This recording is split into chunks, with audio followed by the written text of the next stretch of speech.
We will now kick off this year's men's basketball teleconference with first-year head coach Ryan Ritter of Bethune-Cookman University. Coach Ritter begins his first year at BCU after a 4-year stint at Daytona State College in Daytona Beach, Florida. Good morning, Coach. How you doing? Good morning. Doing great. How are you? I'm fine. Coach, just briefly introduce yourself to the MEAC family and just talk about your past experience prior to coming to Bethune. Sure. This is obviously my first year at Bethune-Cookman, but did grow up in the Daytona Beach area and spent the previous 4 years at Daytona State College. Had an overall 95-28 record, and we were fortunate to win 4 conference championships as well.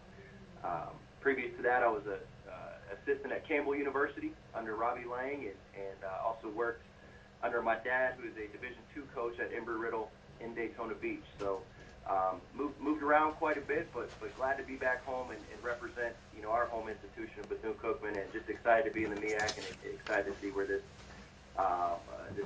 first year takes us. And speaking of your first year, let's talk about the transition coming over from Daytona State, and what has been your biggest adjustment in making the switch over to Bethune-Cookman? Yeah, the transition has been great. We're blessed with great staff, great administrators at Bethune-Cookman, and in terms of that transition, that's been rather seamless. On the basketball side, we brought in 7 new guys, and we joined those with 6 returners.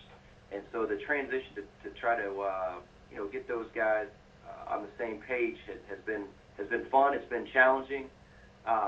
But the everyday, I guess we'll say culture change has definitely been the biggest transition coming from Daytona State, where we had been there for 4 years, and now coming over to Bethune-Cookman.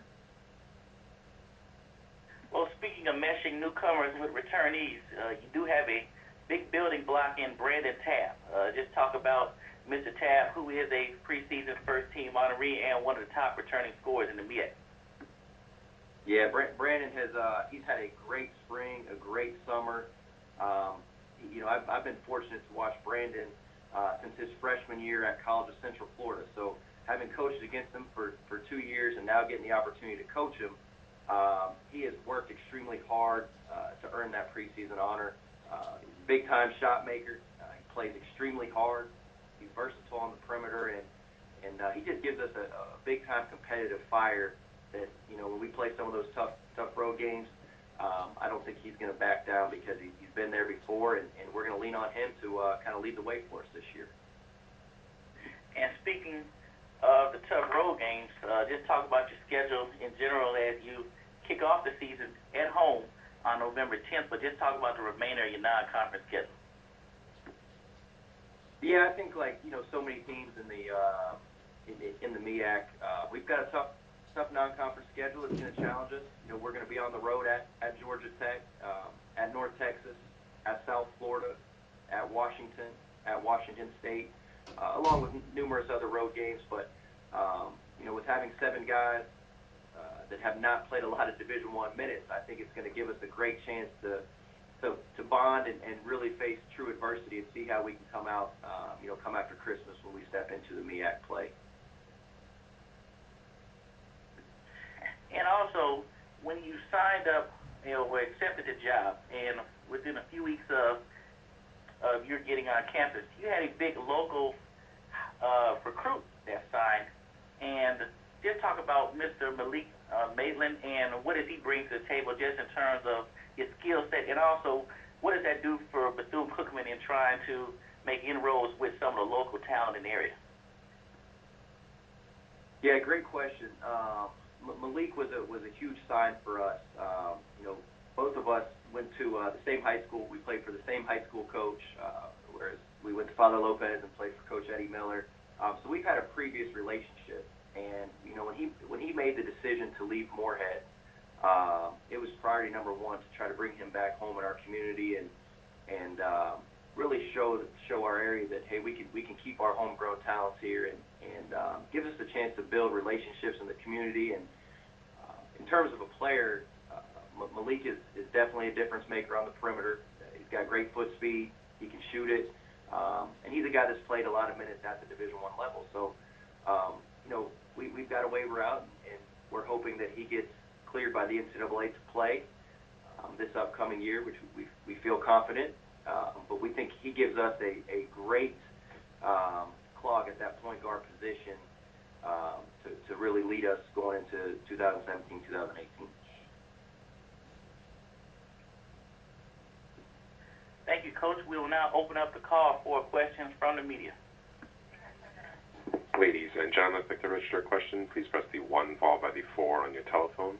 You already have a 3-tone prompt to acknowledge your request. Once again, to register a question, it's 1-4 on your telephone.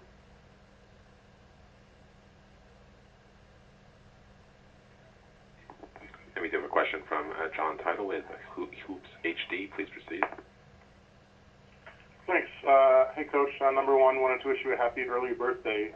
Number two, if my map skills are right, it looks like Daytona State is literally like a mile away from Bethune-Cookman. So I think you have a couple non-D1 schools on your schedule at Bethune this year. Are we going to see Daytona State on the schedule anytime soon? We are not going to see Daytona State on the schedule anytime soon. It is within a mile. My house is actually directly in between Bethune-Cookman and Daytona State, so that transition's been good. But I don't think we can anticipate seeing Daytona State on the schedule anytime soon. Thank you.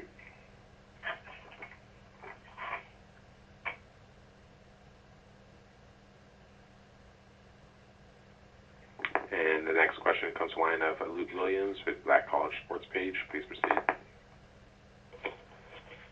Coach, welcome to the MEAC. Are you aware that there's a lot of buzz about the fact of how many new players you're bringing in the conference? I think there's a buzz at the beginning of every season, and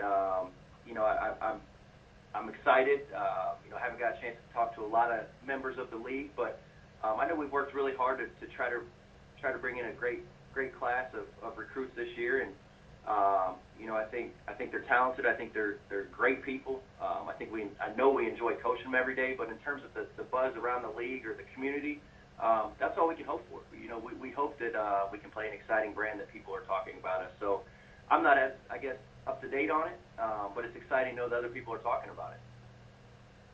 And I'm just joining the call. How many new players do you have out of your roster?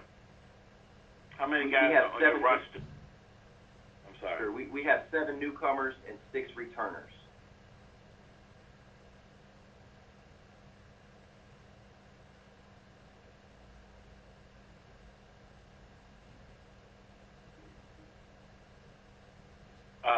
I don't know if this, I guess I just joined the call, but how familiar were you in your previous position? How familiar were you with MEAC basketball? Have you attended any games? Are you familiar with any teams outside of your current team? Yeah, that's a great question. I've been fortunate to be in junior college. We had a lot of coaches from the MEAC come to recruit our young men, and got a chance to know some of the staffs and some of the programs pretty well. We even have a couple former players that are playing in the MEAC, so obviously it's different coaching in it and coaching against some of the great coaches and teams here. But I think our staff's got a good familiarity with how good the league is, and specifically some of the teams. Actually, most of the teams. Have you talked already about who else is on your staff? I have not talked about who's on the staff. Can you tell us? Sure. We've got our associate head coach is a young man named Dominique Taylor. He was my assistant at Daytona when we first got the job back in 2013. He's coming off he was the head coach at Southeastern Illinois College. Got Jeff Claypack on staff. This is his 11th year in Division I basketball. He's been at LSU, East Tennessee State, Bowling Green State University, and spent 1 year on the women's side at St. Bonaventure. And then our last guy is Woody Taylor, who's an Orlando guy that played at local Eckerd College and worked as a grad assistant and assistant at Marshall. and then was a associate head coach at Division II Salem University. So we're fortunate to get him back home, and I think we've got a young staff, but I think we've got a lot of experiences in different areas that we can all draw from. Yes, for many years, I went to the University of Maryland. I played college basketball there for 4 years. I was very fortunate to play professional basketball for 10 years. And 5 years ago, head coach Mark Turgeon gave me an unbelievable opportunity to join his staff as special assistant to the head coach. I worked under him for 3 years. Great experience. I learned a lot from him, how to run a program, a practice. And I was fortunate enough to get the women's job last year at the University of District of Columbia, and now I'm here at Coppin serving in my first year. And being on campus for a few months, just talk about the transition coming over from D.C. and also just what you've experienced at Coppin State. Yeah, it was a transition. It took us a while to get acclimated. Of course, I coached on the women's side last year, but I truly believe the game of basketball is pretty much played the same. It's just not played above the rim on the women's side. So it's pretty much implementing the same principles. As far as getting acclimated with campus, getting familiar with all the administrators, all the support staff, it's been a lot of fun for me and my staff and the players so far this year, and we're just working every day to accomplish something special here. And speaking of something special, Coppin State has a rich basketball history, and you being from the area, I know you're pretty familiar with it. Just talk about coming back to Coppin State and just trying to reestablish the tradition that the Eagles displayed in the early 90s and 2000s.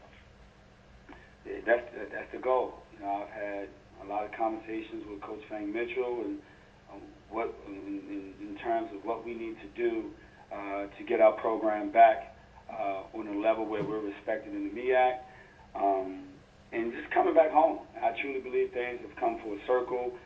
Like I said before, I played a ton of basketball in my professional career, but I truly believe it was for me to get to this point in my life where I could give back to young men and help them develop on and off the floor. And when the season kicks off, you jump right into the frying pan, so to speak.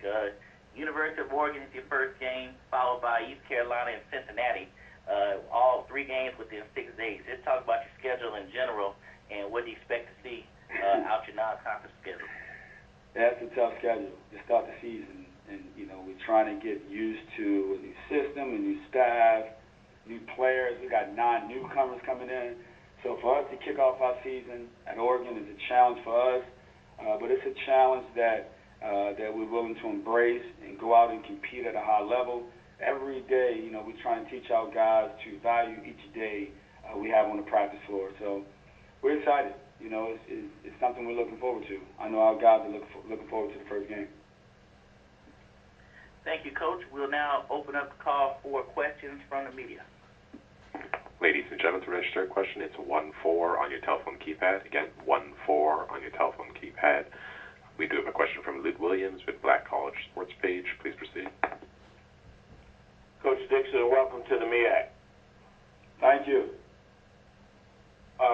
Talk about some of your key players. Have you at this point, and I know you're really just getting started with practice and everything, but do you have a first 5? And just talk about some of your key players that you have. Yeah, we don't have a first 5 yet, but we have an idea. But Juan, our sophomore point guard, who we're extremely excited about, he fits our schemes very well, offensively, defensively. We're going to have a pro-style system, and we're going to let Juan, make a lot of decisions on the floor. Of course, within structure and our principles. We have a senior guard in Trey Thomas, who averaged double figures off the bench last year. He's going to be a big part of our plans moving forward this year. Of course, we have Lucian Brownlee and Blake Simpson, who are juniors and seniors, who brings leadership and some experience. And we're excited about our JUCO players we bring in as well. Adam Traore, He's a 6'6", very athletic, skilled. We look at him as a Draymond Green type. Lamar Morgan, who's long and athletic, can make shots. Cedric Council is a stretch 4 or 5, who's capable of making shots on the perimeter.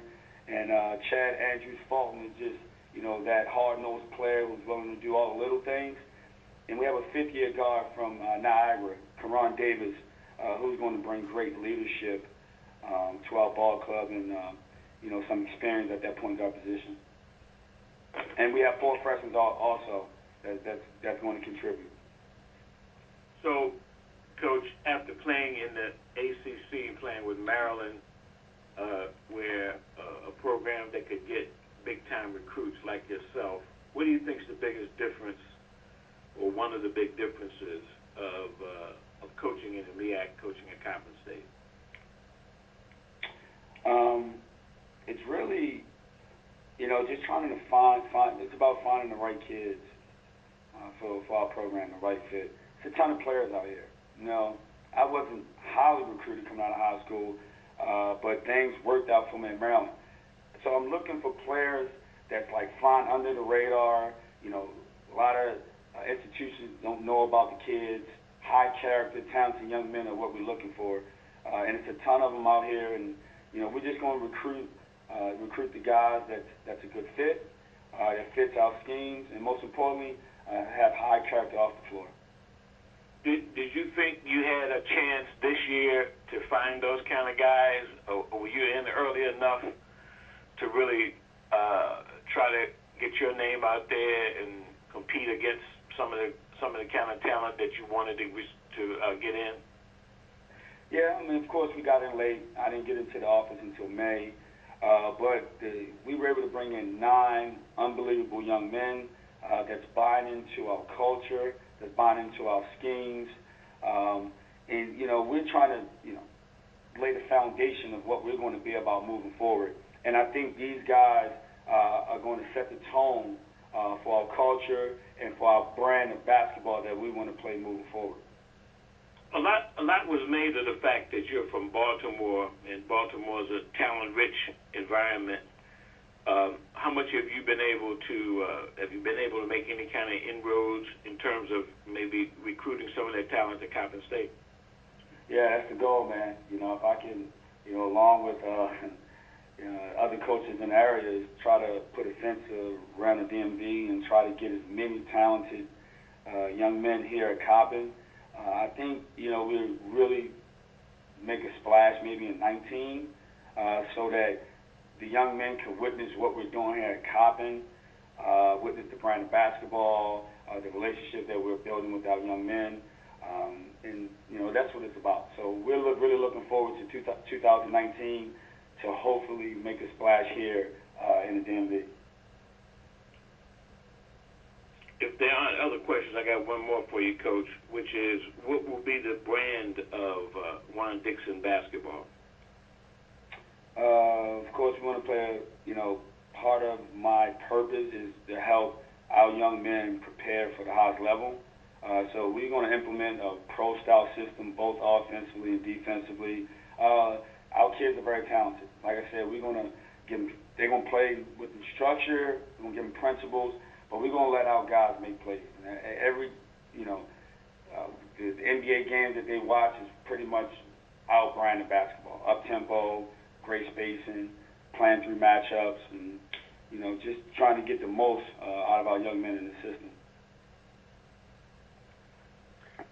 The next question comes from the line of John Title with Hoops HD. Please proceed. Thanks.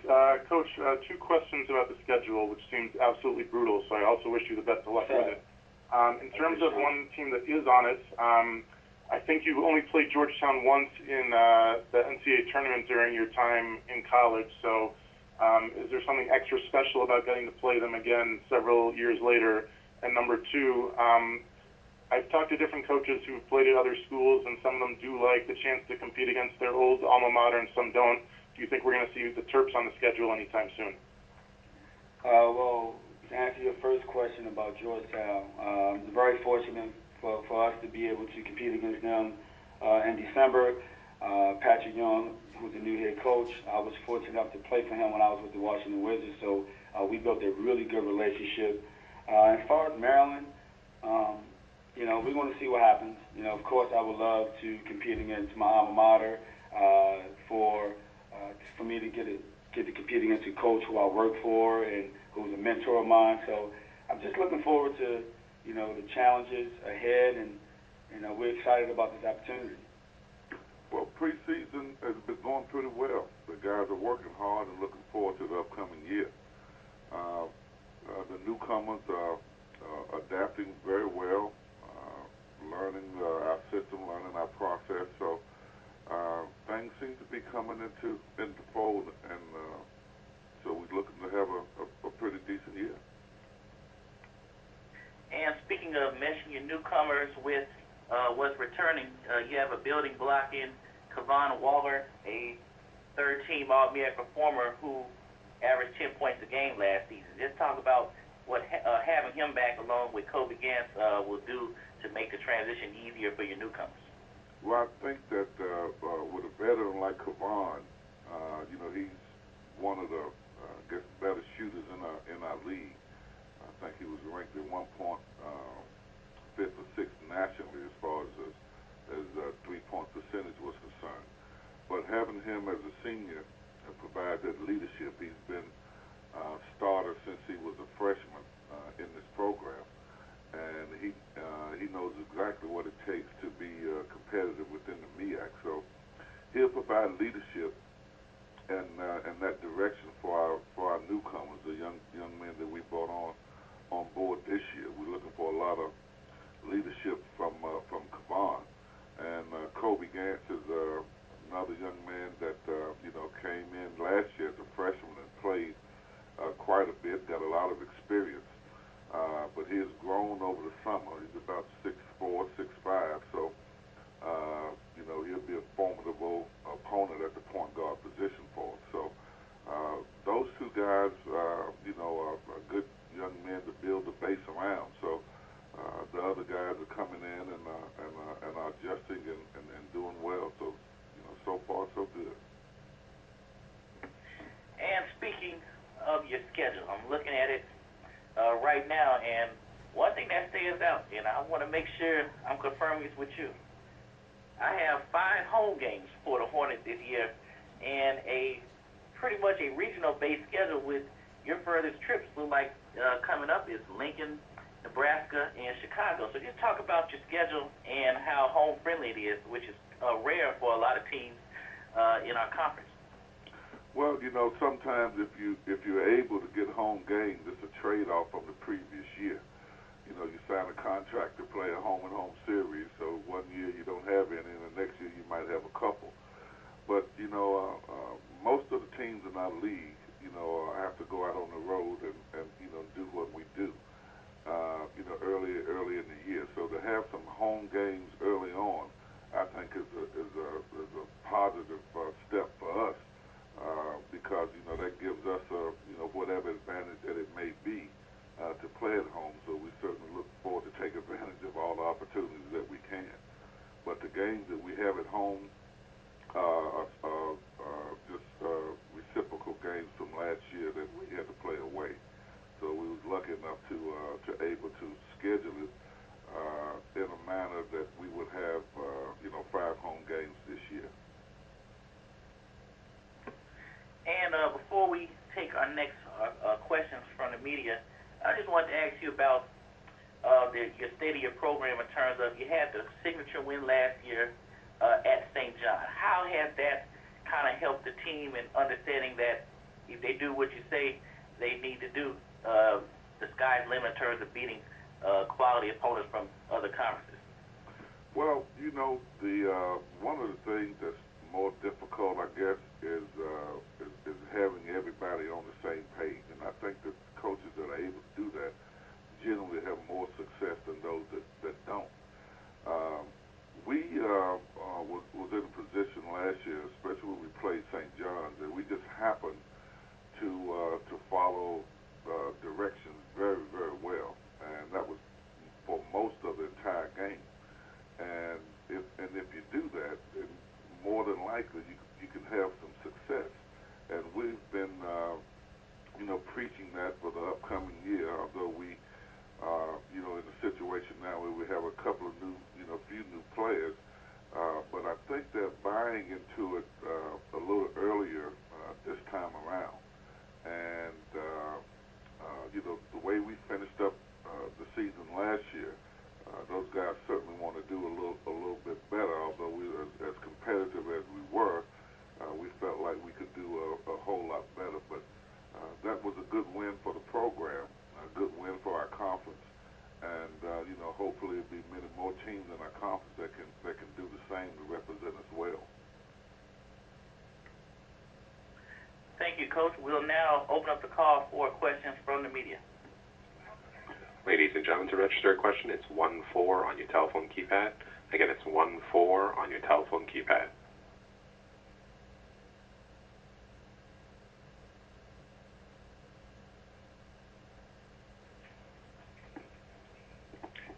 We do have a question from John Title with Hoops HD. Please proceed. Thanks. Coach, just wanted to see if you could tell us a little bit about your recruiting philosophy. Looking at the roster, I think last year you had a few guys from Dover. This year you got a couple of DC kids. You got a guy from Russia and a guy from Nigeria. What sort of recruiting philosophy do you have? Well, we just go after players that we feel like can help our program. It's not a certain area. If it's a kid in California that we think can help us, then that's where we'll go. I don't limit us as far as recruiting areas are concerned. But if we get news about a young man that we think that could help our program, that's where we'll go if we can afford to do so. Thank you. The next question comes to the line of Luke Williams with Black College Sports Page. Please proceed. Hey, good morning, Keith. How are you? I'm good. I'm doing well. Good, man. Listen, I did a story last year about the defections of players from this conference, and I'm sure you and all the rest of the coaches know that the transfer thing has been kind of an epidemic proportion. Did you lose anybody to transfer, and how do you deal with that reality at Delaware State? And I'm glad you brought that point up because we lost a couple of players due to transfer.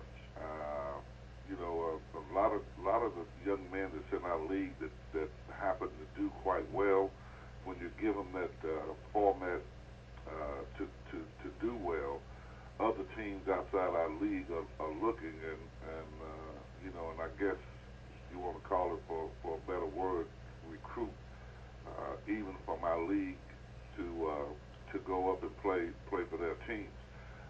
It's a situation where you give the stage to the young men and they go elsewhere. But I don't know how we can deal with that on a national level, because if everything is abiding by the rules, then that's going to be hard to contend with. But we've had a couple of guys leave, and not only my program, it's other programs within the MEAC as well. And we just have to, as a group of coaches, come up with an idea of how we can, keep our, the better players to play within our conference. Yeah, where did your guys transfer to, if you don't mind me asking? We had one to transfer to Youngstown, another one to transfer to Philadelphia. Is this something that college? I'm sorry. Is this something that the guys in the conference, coaches in the conference, talk about? Oh yes, it happens at different places, different schools in the league, and I'm sure you're aware of what schools. I don't have to start naming different schools, but it is something that we have discussed certainly in the past, and especially when you have people up in the league.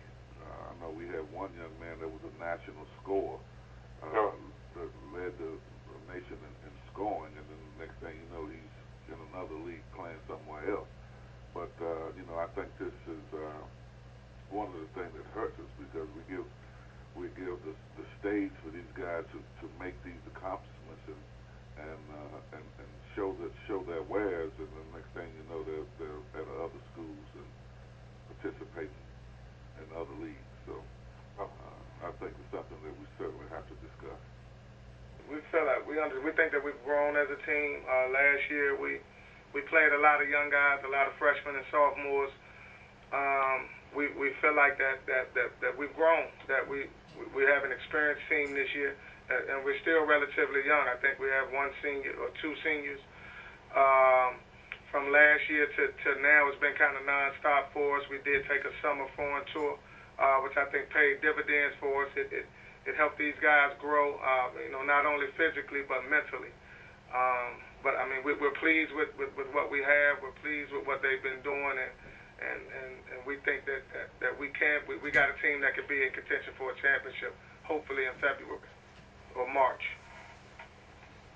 And speaking of players who can come in and continue to make an impact, your last year's freshman, Jermaine Merrill, the second team MEAC performer coming into the preseason, and he was the leading scorer last year. Did you expect him to have that much of an impact early on as a freshman? Honestly, we did. Now, not to the point of 15, 16 points a ball game. We couldn't say how much he would average, but yeah, we did expect him to play a key role. I mean, coming out of high school and what we did offensively, coming out of high school, he was a big-time scorer. I think he averaged over 30 points a ball game. So we expected him to come in and help carry some of our offensive load and hopefully ease his mind a little bit as a freshman, because he got to play some of the same role that he did in high school. But he's going to be a huge part of what we do this year. I think he's progressed to be more than just a scorer. He's now becoming a little bit of a playmaker, to where not only is he helping himself, he's helping the players around him. And before we take questions, just talk about your schedule and which, just from having several games in the area, and also your trips such as the Vegas trip. We will early on. We will go up to Ryder. We do have a game in the area with William and Mary. At William and Mary, we're continuing that, and we hope to keep that going through, for some time now. We do have early tests against George Washington and the nationally ranked Xavier. We will go out to Vegas and play to finish a tournament out there, and I can't remember exactly who all we're playing out there, but again, it's teams that we think that we can compete and hopefully get a win against. We will travel up to UVA. We do have more home games this year, especially with Division I opponents. We got Gardner-Webb, Coastal Carolina coming in here, and during the during the Christmas break, we'll go out and play Texas Pan American, and after that, we're going to get ready for the conference. And hopefully, what we've done non-conference will help us get ready for a tough MEAC conference. I think we have more teams top to bottom that can compete for a championship, and then you got a lot of new faces in coaching. So we're going to have to get used to them guys and used to the way that they play, and compete against them also. Thank you, Coach. We're going to open up the call for questions from the media. Ladies and gentlemen, to register a question, it's 1-4 on your telephone. Again, it's 1-4 on your telephone. Our first question comes on the line of David Johnson with Daily Press. Please proceed. Hey, Buck, how are you? Dave, how you doing, buddy? Good, thanks. Hey, 2 years ago, of course, you had a very experienced team, and last year you had a very young team. How much further along do you feel this group is after the experience of last season? Right now, at this point, I think that from a basketball standpoint and practicing, we're probably just as far along as any team I've ever had. One thing I am happy about is allowing those young guys to play last year. I mean, sometimes they were very frustrating moments, as there were rewarding moments, but those guys came together. They were able to finish third in the conference, tied for third in the conference, and I think the sky's the limit for them. They've come a long way between where we ended the season last year to where we are now in practice, And right now, I think we've you know, for what they've learned and what they've experienced, we're much further along than we've been in a while. I believe you mentioned to me over the summer that Morrow has really grown a lot into his role. He has, and he's one of the guys. It's three guys in particular that I think have grown the most over this last year. And outside of Jermaine Morrow is Trayvon Barnes and Akeem Mitchell. But Jermaine, now that we feel like we can play him at more than one position, we've actually moved him to start playing some point guard, and he's doing a hell of a job at it, and he's become a pretty good playmaker for us. And putting him at that position, it actually changes totally what we can do as a lineup and the ways that we can do things because of the attention that he can carry. If you don't play things a certain way, he can hurt you. And now he has a good understanding, or he's developing a good understanding that if I'm played one way, of how to make sure that the next guy is in a position that he can make a play for the team in a positive manner. So, you know, right now he's grown tremendously, not only as a player, but as a leader on the court. He's actually becoming a vocal leader on our team. And if he can do that, then I think we you know, it can pay dividends for us down the road. And you added three guys who were 6'8" or taller, and you already had a couple who were. Tallest team you've had? It is. And not only just size with talent. We've added Austin Colbert.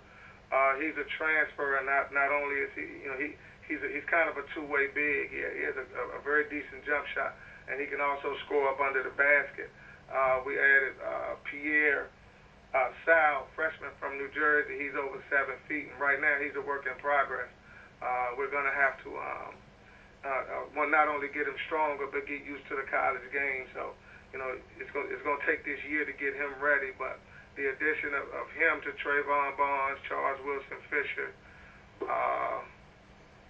you know, we feel like our inside is pretty good. And if I can just ask one final. You have Carlisle and Trent coming in the second semester, is that right? Yes. Okay, thank you. The next question comes to the line of Luke Williams with Black College Sports Page. Please proceed.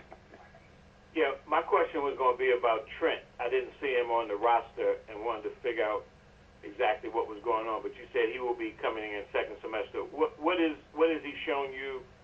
How you think he'll contribute to the team once he gets with you? He's a heck of a ball player. I mean, he at a 6'3" guard, he's very explosive athletically. I think the biggest thing he's gonna add to us outside of that, defensively, he's something else. While he was with TCU, I think if he didn't lead the Big 12 in steals, he was somewhere close. And I think nationally ranked in that. Defensively, he's very good. Athletically, he'll help us. And averaging 11, 12 points there, you know, he can score the ball. So we think that he's going to make our overall team better second semester.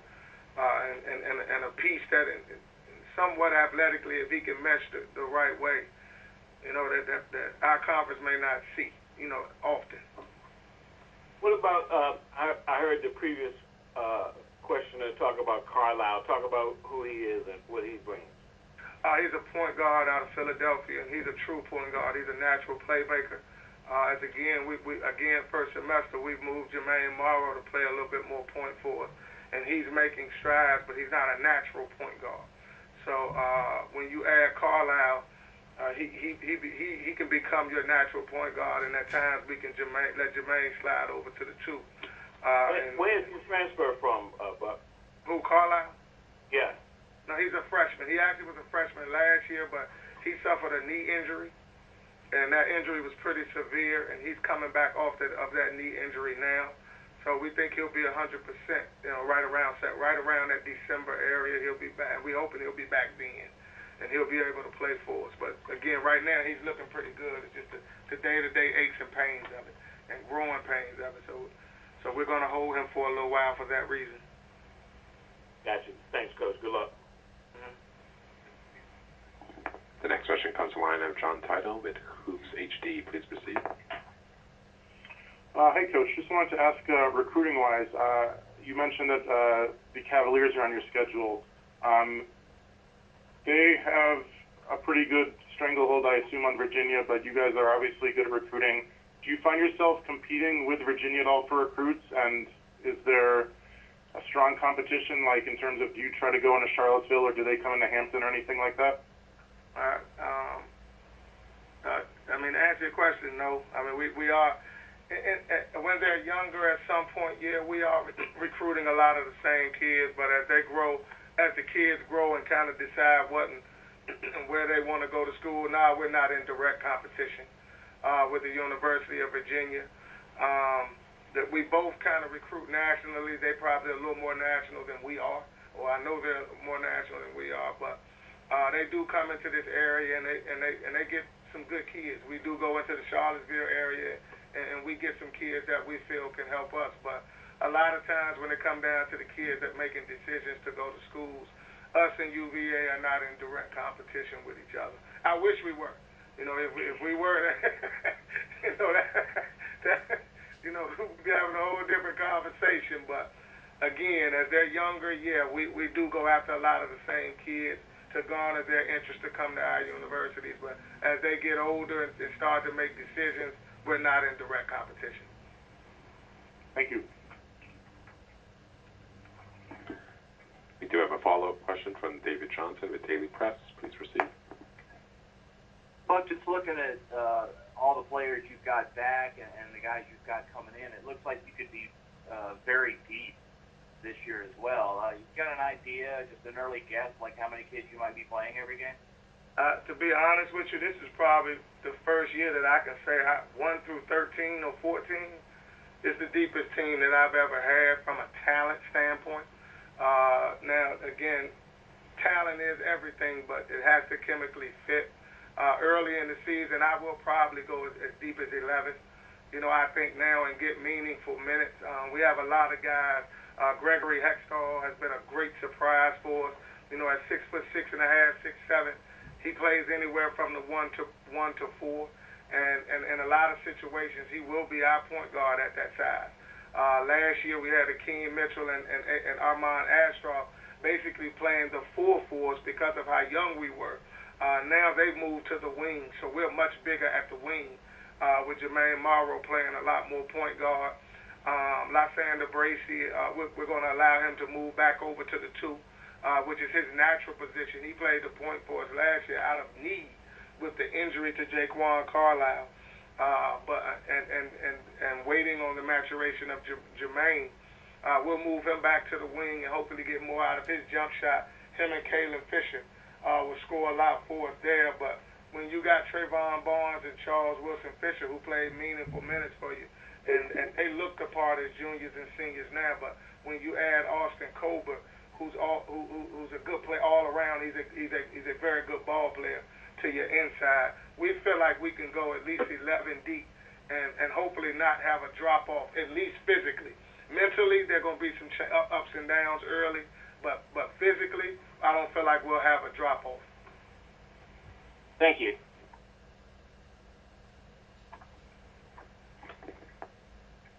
There are no further questions. And, Coach, before we go, could you just talk about the expectations at Hampton in terms of basketball? Because a bad year at Hampton is considered 4th place. So just talk about the expectations that the program has and how good that is in terms of the type of environment you would like the players to play in. Of course, our expectation is the same, matches the university. We want to compete and hopefully win a championship every year.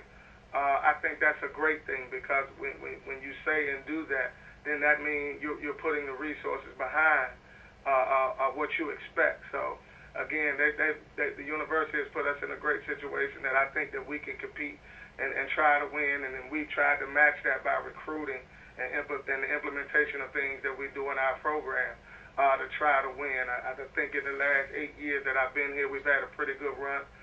We got 3 NCAA tournaments. We got 5 postseason tournaments in 8 years in all. And, you know, it's not...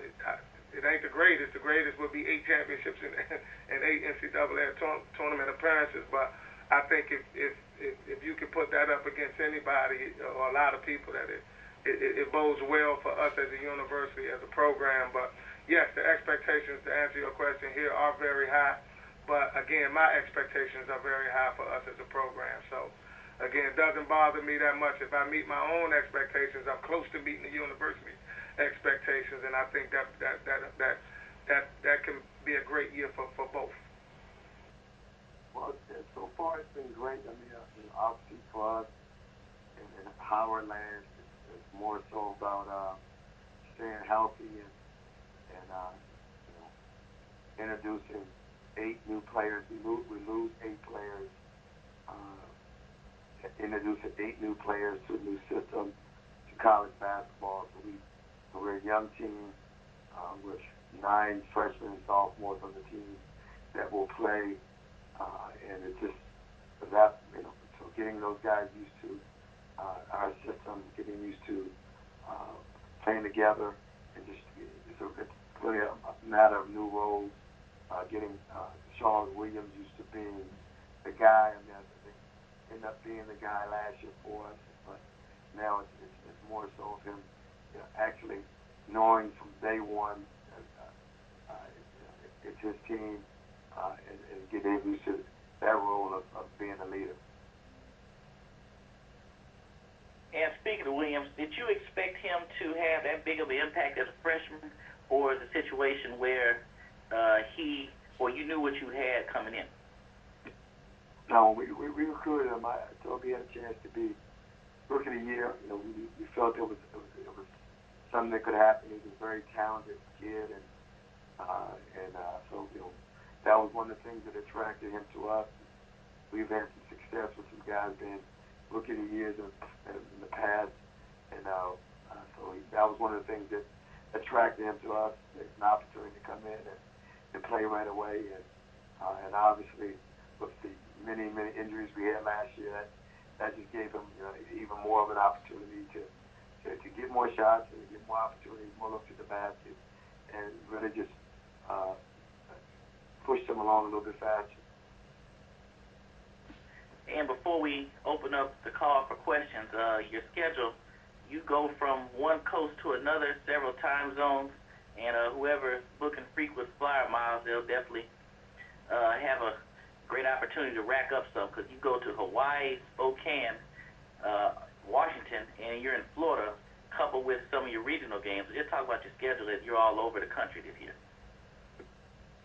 Well, it's a tough one. I mean, and obviously, a lot of people in our league have tough schedules, but, I think ours is tough, not only because of who we play, obviously, but like you said, the travel. The travel is going to be brutal, but, we're playing in some tournaments and we're playing some games that, that it's really going to test these guys. But, that last year that was good for us, doing all the travel and being battle tested. And by the time we got to the conference play, after we were able to get over the injuries and the adjustments, these guys were used to playing together and we're used to different situations. And I think it'll help us during tournament time. It may not be the beginning we want, but hopefully it'll be the end that we want. Thank you, Coach. We'll now open up the call for questions from the media.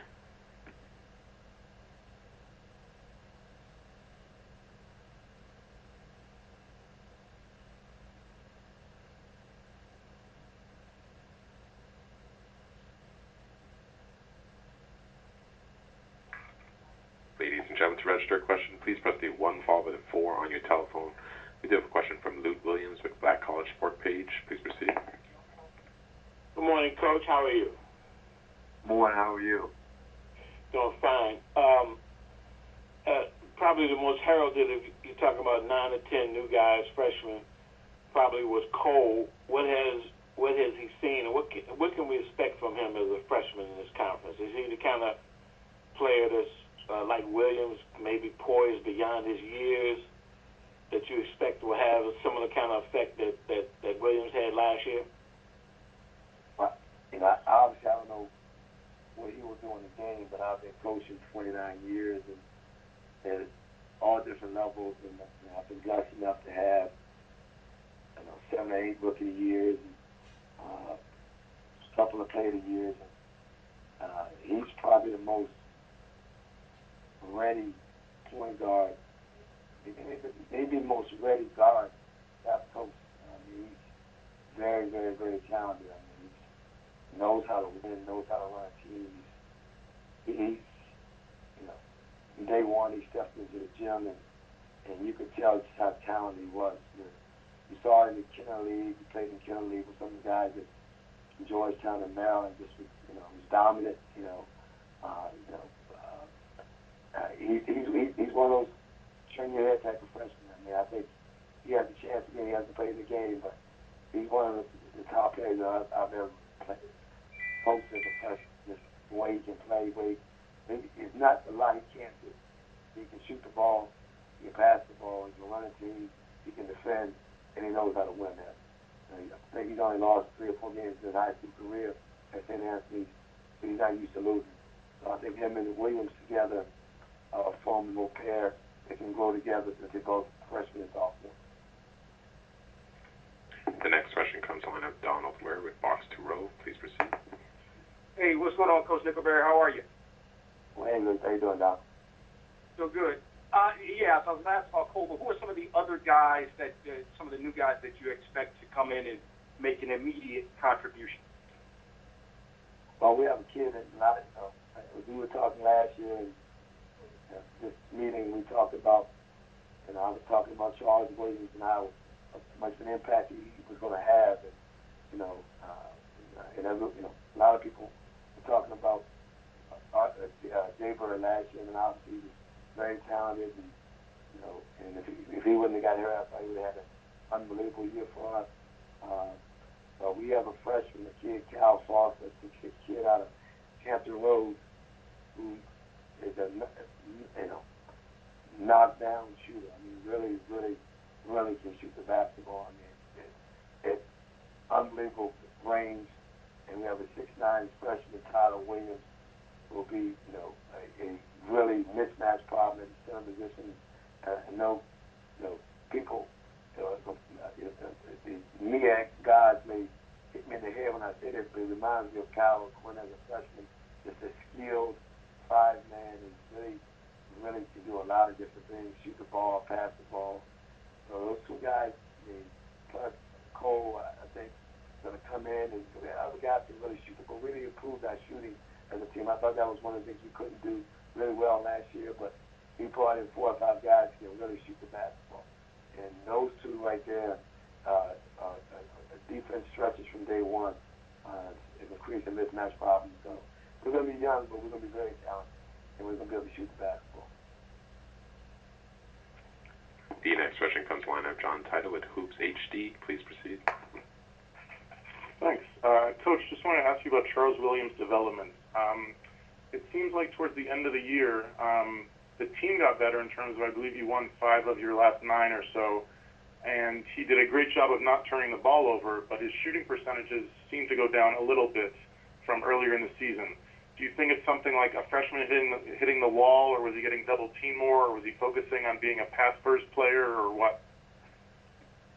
I think it was a combination of all those things. I mean, I think, obviously, playing 34 games, 33 games, with a lot, 34 games with a lot for a freshman. His minutes increased drastically. I mean, and, again, after you hit 25, 29, 30, a couple of games, and people know you're the guy you have to make. He became the face of our scouting reports, and people played him different. I mean, they were jumping him on ball screens. They weren't letting him get going like he gets going, but he's got a lot stronger this year. He grew an inch, so he's about 6'6" and a half now. And people know me. I don't, if I'm gonna say something, my kids usually back it up. He's been dominant. I mean, he's just been dominant in practice. I mean, he's that good. He's the real deal. So I mean, he's getting stronger. He's working his game, and he's ready for people who had him last year. He's made the adjustments, and I expect him to have a great year.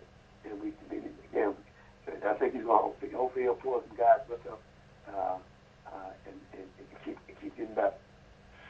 Well, I tell you, there's still a lot of uncertainty about this team. Losing some key guys early for the year. Isaac Taylor, my 6'9" post player, and Dante Caldwell both are out for the year. So those two guys really set us back a little. But, you know, we have this thing now, just say next man up, where we recruited. I heard a lot of coaches talking about bringing in a lot of new guys. Where we're in that same situation. We'll be young, but we'll be talented.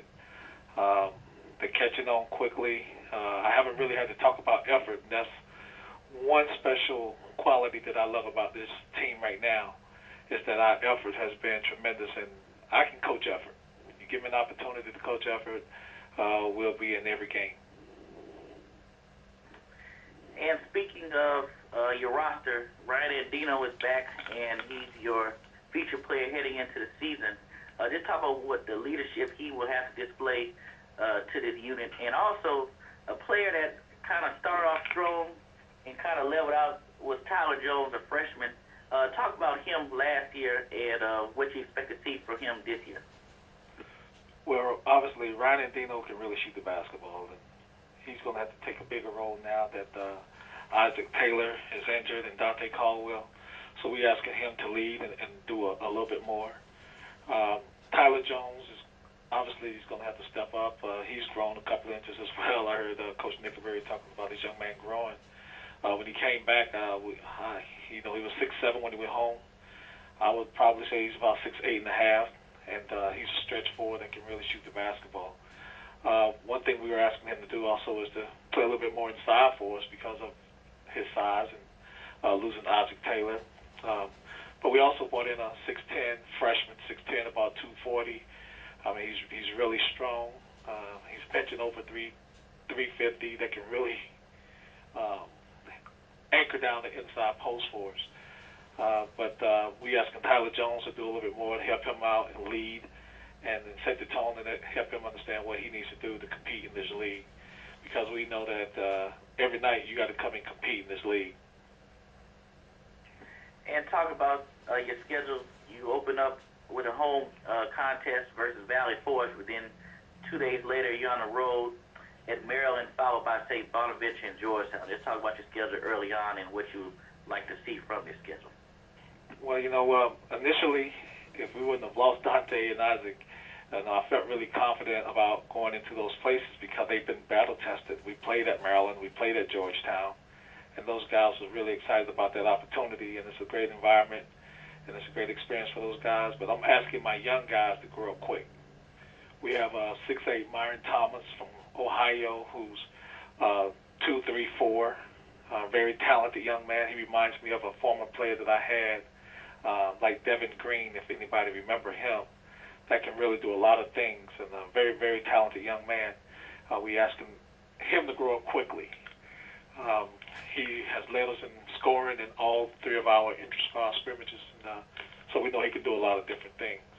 Colin Gator, who is a local kid from here, a 6'6" wing player. He's sit out last year. That's a really good talent and has been a pleasant surprise. Again, he's a junior, but he's a sophomore on the court, and we're asking him to grow up quickly. He's not going to have the luxury to wait. He's going to have to be aggressive and come in and step in right away.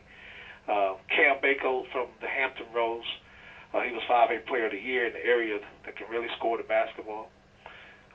Freshman who we're asking to step up and grow up early.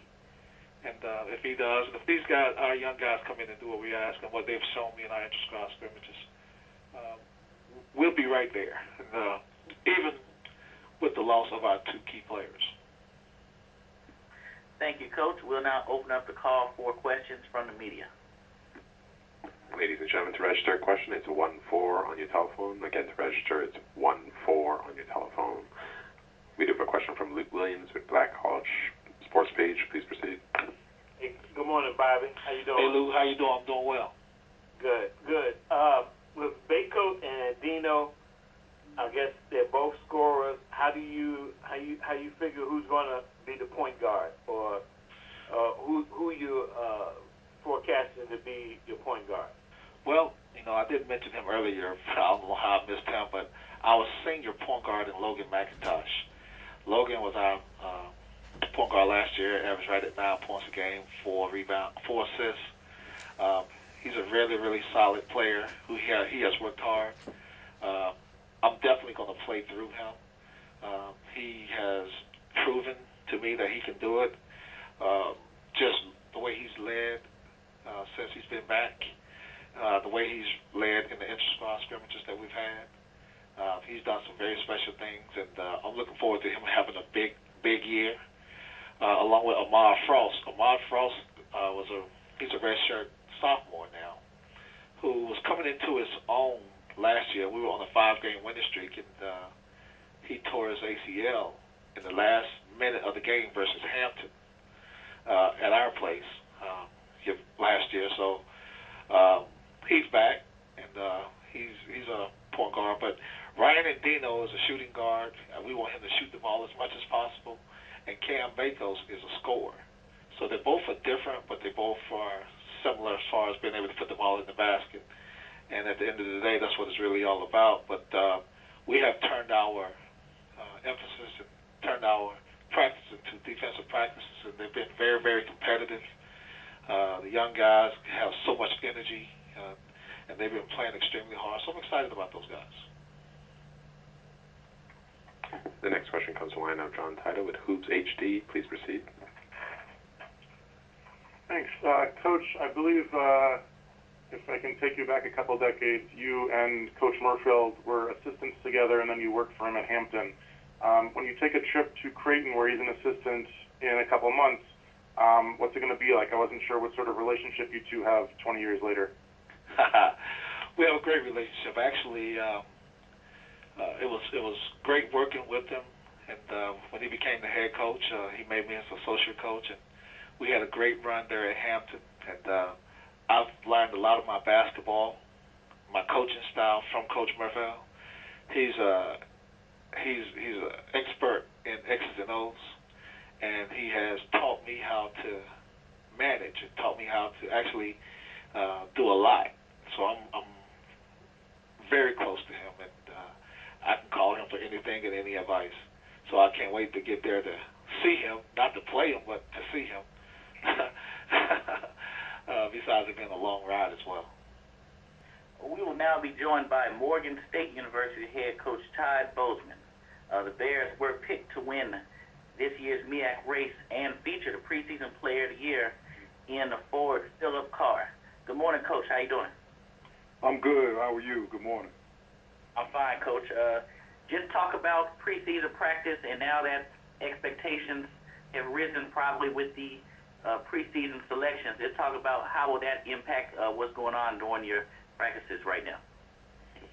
Well, I don't know if that would impact how things are going in practice per se, because I would think that I'm not sure exactly how many coaches have been on, but I'm sure every school in the league, and for that matter around the country, starts out with a goal of winning their league. So preseason predictions, and I'm sure you guys have heard this plenty of times, it don't really mean anything. It just what people think that you, or how they feel about what you have coming in. So but it does say a lot for your guys and how they are viewed.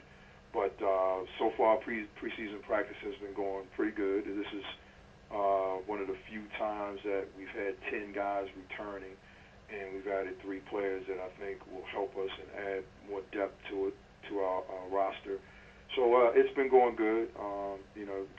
Getting through the little nicks and bumps of just preseason practice, but things are progressing slowly.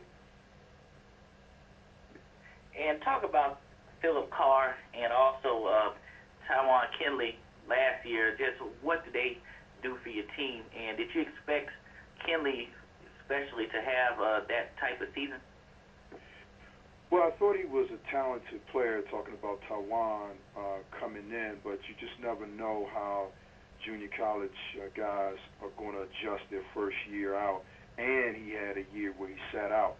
So, he hadn't played basketball in a year in competition, organized competition anyway. So, I couldn't say. I thought he was pretty talented, so it doesn't surprise me that he was able to have some success We just want him to continue to mature and have more of an impact on the game in other areas.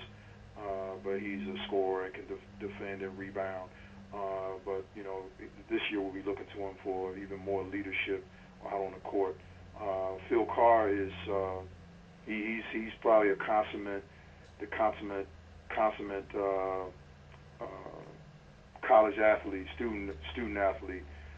He works extremely hard. He's one of those low maintenance guys. He's always in the gym, always working, always asking you questions. How can he get better? What can he do?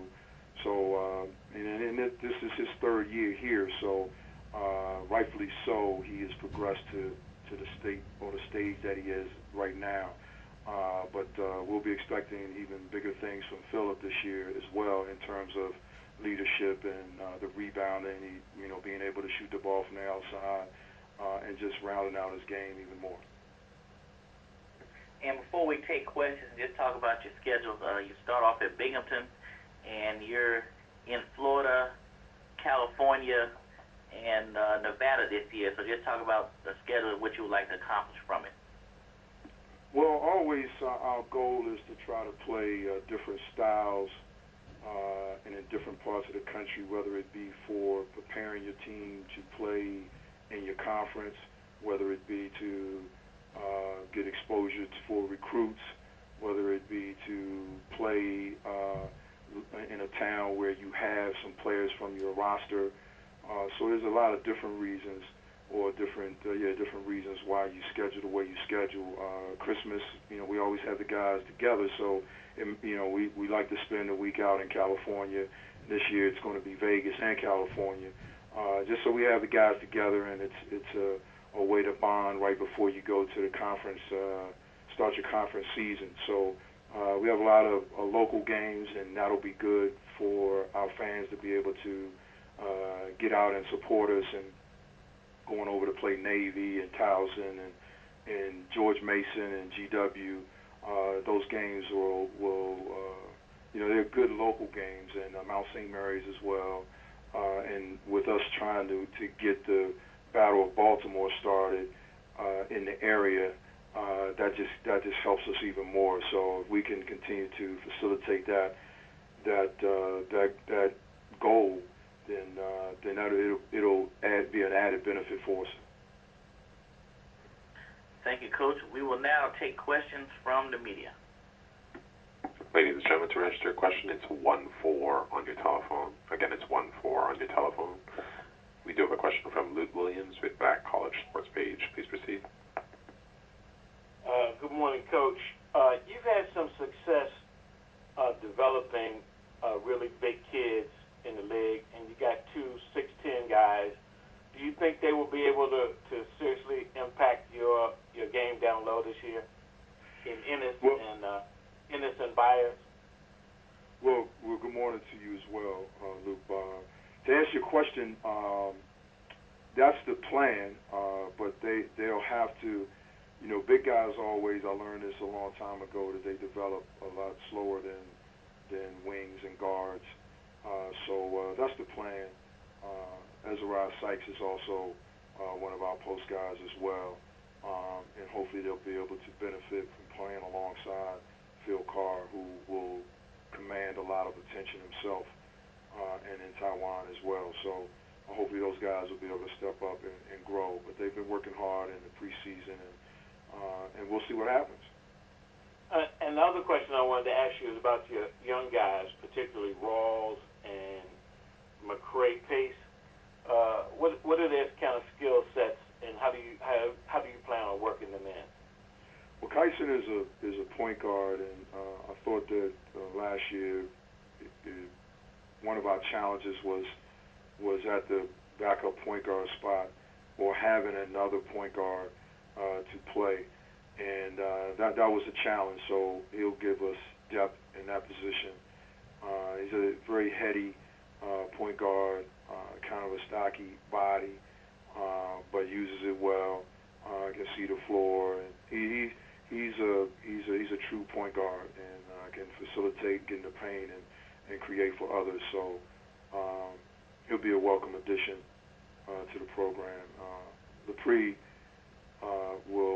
is just a strong guard player, really, that can play probably 4 positions. So he's undersized when he plays in the post, but he's stronger. And then on the outside, he can shoot the ball, he can drive. He's just a tough kid, and it's going to add depth and toughness and flexibility or versatility to our roster. So he'll be a welcome addition as well.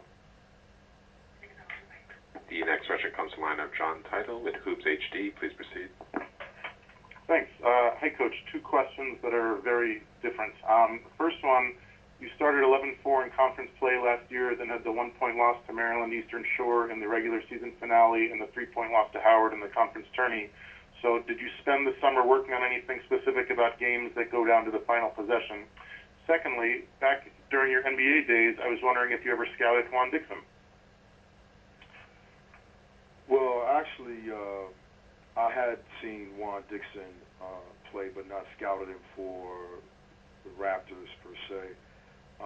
But knowing Juan, I kind of joked with him at the head coaches meeting that he didn't come and play for me at Cal, and he quickly told me that that was my fault.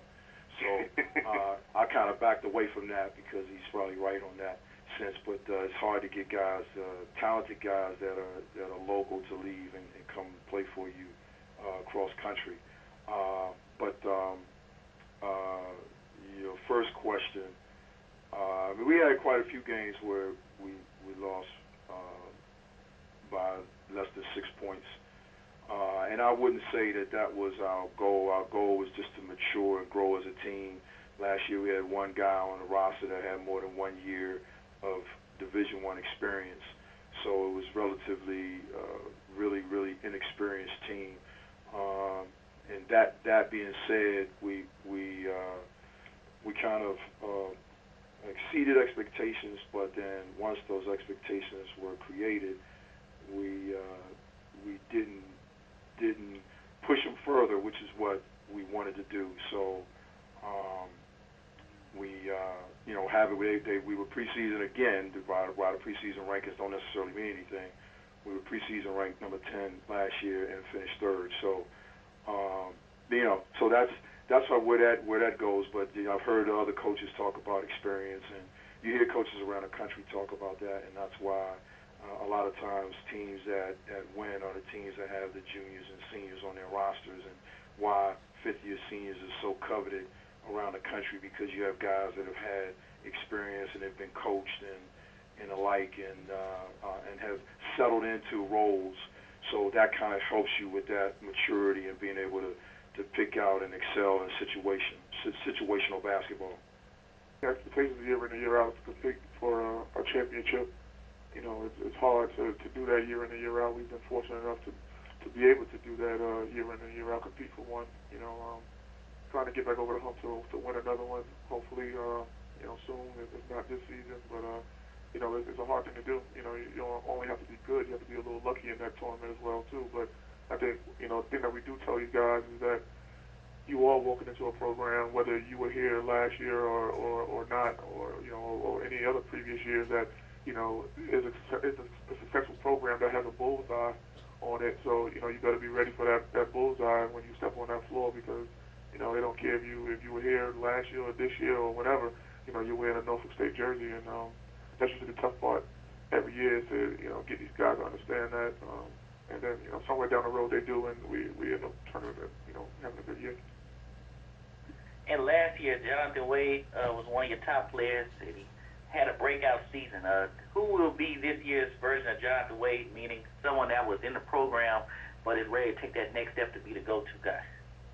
I don't know. I mean, Jonathan Wade, he had more than a breakout season. I don't even know what word to even use for that. A guy averaging 6 points to go to 19 points, and he was at 20 points for a long time. I don't think a lot of guys across the country, triple, almost quadruple their average from the year before. So I'm not quite sure if there's anybody who's going to be able to do that at all. I think it's going to be more by committee. Obviously losing him is a big blow, and we're humbled by the number 2 preseason ranking, but that is a big blow losing him, and we have to figure it out who's going to make it up for him. But I do think that we got a couple guys. We got a guy returning, Preston Boone-Gay, who sat out last year for a freak of nature injury for a basketball player. He had Tommy John's injury, so he's back this year playing, and he's really made some major strides. He probably was our most athletic player before, but he's bulked up a little bit. He's got a lot stronger. His jump shot has gotten better, and he's really transformed into a wing player from that stretch four. So at 6'6", he'll have a chance to have a successful year from the wing. So I think he would probably be candidate number one, and then everybody else would just gonna have to just chip in and raise their averages and things like that from last year. And before we take questions, just talk about your schedule. You start off with probably one of the most scrutinized exhibition games that the team could have, when you host Virginia State on November 4th. But then also, you play ODU at the Scope. So just talk about your schedule from a local standpoint and also what you like to get from it as a whole.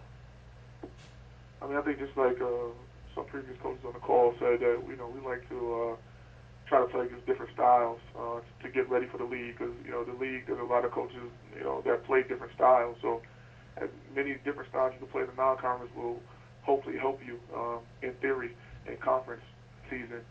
For us, we do have some games on the road. We do have some West Coast games. It does get harder scheduling year in and year out, and it's like a gift and a curse having some success, because the more success you have, it gets harder to schedule games, and then when you do schedule games, it might not be the most favorable one, and you have to go on the road for them. So, we'll go out to the University of San Diego in the West Coast Conference, and one of probably the most underrated mid-major programs in the country, University of Grand Canyon. We go out there. They have an electric environment out there, and so it's going to be a tough game for us. But we are blessed to have some quality non-conference opponents come to Eccles Arena with Kent State, NCAA tournament team last year, Bowling Green out of the MEAC conference, and then Niagara also comes to us this year. So hopefully we can, prepare well and take advantage of those opportunities. But that big game you said that pretty much has everyone circled is that Old Dominion game. It was great for the city 2 years ago. I think that was the first time we played in 15 years.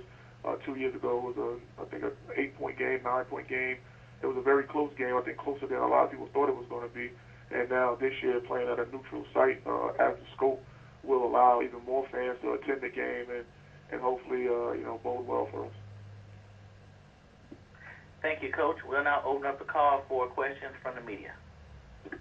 Ladies and gentlemen, to register a question, it's 1-4 on your telephone. Again, to register a question, it's 1-4. Our first question comes line of David Hall with the Virginian Pilot. Please proceed. Hey, Rob, how you doing? Hey, man, long time no see, no hear, no nothing. Yeah, no kidding. You mentioned, you said you were humbled by the number 2 pick. It seems like you're always picked number 2. What does that say about the state of the program? Like that you're almost there?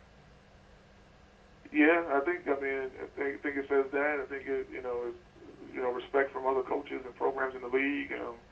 Because it is hard. I mean, it's like you said, year in and year out, we're picked in between that 2 and 4 category, and pretty much every year, except for maybe this one, is that we have totally new teams. So, I guess it's just the respect that the coaches give the program and what we do here. So, it is humbling, that your peers respect what you do. But I think for us, getting to the championship game for the first time since 2012. Last year was a breakthrough, and hopefully this year with 6 guys returning. See, we don't really have as many guys returning as people think. With 6 guys returning, and then some newcomers. Hopefully we can get back to the NCAA tournament, which is always, like I said, it's tough. You don't always have to be good. You have to be lucky as well. So hopefully we'll have a little luck in March. And the fact that the preseason poll is kind of close, what does that say about the league this year? I was just telling my assistant coaches this a couple of days ago that I think that it's probably about 6 or 7 teams that could contend for the championship this year. I think even some teams that, from what I see, have picked in that lower half or lower third of the preseason poll. I think they have some really good talent that they can compete for a championship. So I think, night in and night out is going to be a war. It's always a war in conference, but I just really think this year the talent level has been raised. A lot. You look around the league, there's more size, there's more 6'10" bigs, there's more 6'6" guards. There's better shooters. I think the overall conference, will be raised this year. So it's going to be exciting, to see what we can do against, some of these teams this year. Thank you. The next question comes to the line of Luke Williams with Black College Sports Page. Please proceed. Head coach, good morning to you. Amongst your newcomers, I have guys like JUCO Nick Thomas, as well as high schooler C.J. Kelly and Robert Morris transfer Stephen Whitley. Which among those three, and maybe you have a few more that are new, but which among those three are you expecting maybe to be in your starting lineup when you get started? Unfortunately, C.J. Kelly was deemed partial qualified, so he won't play for us this year. But he would have been the one that I think that we were really looking forward to being a major contributor. Because a 6'5" guard, he's probably our best overall guard as far as the things that he can do. He can do a little bit of everything. He can shoot it. He's athletic, and unfortunately, he won't be able to play. But out of the rest of those guys, both of those guys, Nick and Steven, we expect big things from. Steven is a powerful, slashing guard. Nick is a combo guard that never met a shot that he didn't like. Sometimes we have to talk about that in practice a little bit. But, he's aggressive. He has a little edge to him. But the one guy that I think that you didn't mention that we're expecting, a lot out of is Derek Jameson. He was either the top 3 in the country, for JUCO three-point percentage last year or something, around 47%. So, and if you came to a practice, you could see why he shoots 47%. When he's open, he hardly misses, So I think that with some offensive schemes that we're going to try to run, hopefully we can get him some shots, wide open shots, and also I think he'll stretch the floor for us, which will allow Denard Robinson to create a little bit more. Maybe, our bigs have a little bit more room to operate when he's on the floor, because when he is on the floor, you're going to have to pay attention to him. Joyner had a good year, I would say, last year, probably a very good year. Is it reasonable to expect that he can improve on 13 and 4, 13 points, 4 assists? Yeah, it's the 9. A lot of people call him Zayna, but it's the 9, Robinson. And I do think that he can improve, because he can really score the ball. If he was maybe 3 inches taller, 4 inches taller, we would play him as a 2 guard, honestly, because he can really, score the basketball. He had some games last year, Mississippi State, he had 20 plus, Evansville, he had 20 plus, things like that. So, he can score the ball. So we expect him to, hopefully raise his average a little bit. But also, the biggest thing for him is to raise his assist total, because I do think that we're pretty deep at the wing position. So I do think, there'll be more shot makers for him to get the ball to. So, we think that just natural progression is point total will go up, but I'm really looking forward to his assist total going up and him becoming more of a leader. Thanks, Coach. Good luck. Thank you. The next question comes to the line of John Title with Hoops HD. Please proceed. Hey, Coach. Just wanted to ask you about the conference tourney location. You came close to beating North Carolina Central last March at the Scope, lost by single digits. This March marks the 6th straight year that it's going to be at the Scope. The MEAC tourney has never been at one gym for more than 6 straight years. So do you think it's going to stay that way in 2019, and do you think it should stay that way in 2019? I think it should stay that way, honestly, and it has nothing to do with us because, like you said, we haven't won the championship there, so it's not like we done ran off 6 straight championships there, but I think that I've been in the league now. This is my 11th season in the league, and it's the best the MEAC tournament has ever been as far as attendance. As far as festivities now, there's a new Waterside district downtown that I'm sure fans will love, to attend. I've seen the tournament when we won in 2012 is in Winston-Salem, and, it wasn't a lot going on. The attendance, for that game, might have been only a couple thousand people that actually seen us win the championship. And then, before that was Raleigh, and I think that venue that they had there was just too big. So I think the Scope is the right size venue, and also the location, is, obviously you have 2 schools in close proximity of it with us in Hampton, but then you also have other schools like Mount Eastern Shore, which is, you know, an hour 45, 2 hours away. Same thing with Central and, you know, schools of that nature that, you know, I think it should stay in the scope because the growth has been tremendous. You know, honestly, you know, we played Friday night there against Howard, and that was the biggest crowd I've ever seen at the scope. That crowd was honestly bigger than the championship game. You walk out of the tunnel and you actually feel, you know, butterflies a little bit. That, you know, wow, I'm really, you know, a part of a conference tournament here, and you know, it was just a great feeling. You know, so hopefully, you know, we can, you know, eventually win one at the scope because you know, the scope sometimes it hasn't been the most kind to us, but you know, I just think overall for the conference it's a great look. The next question comes line at David Hall with the Virginia Pilot. Please proceed.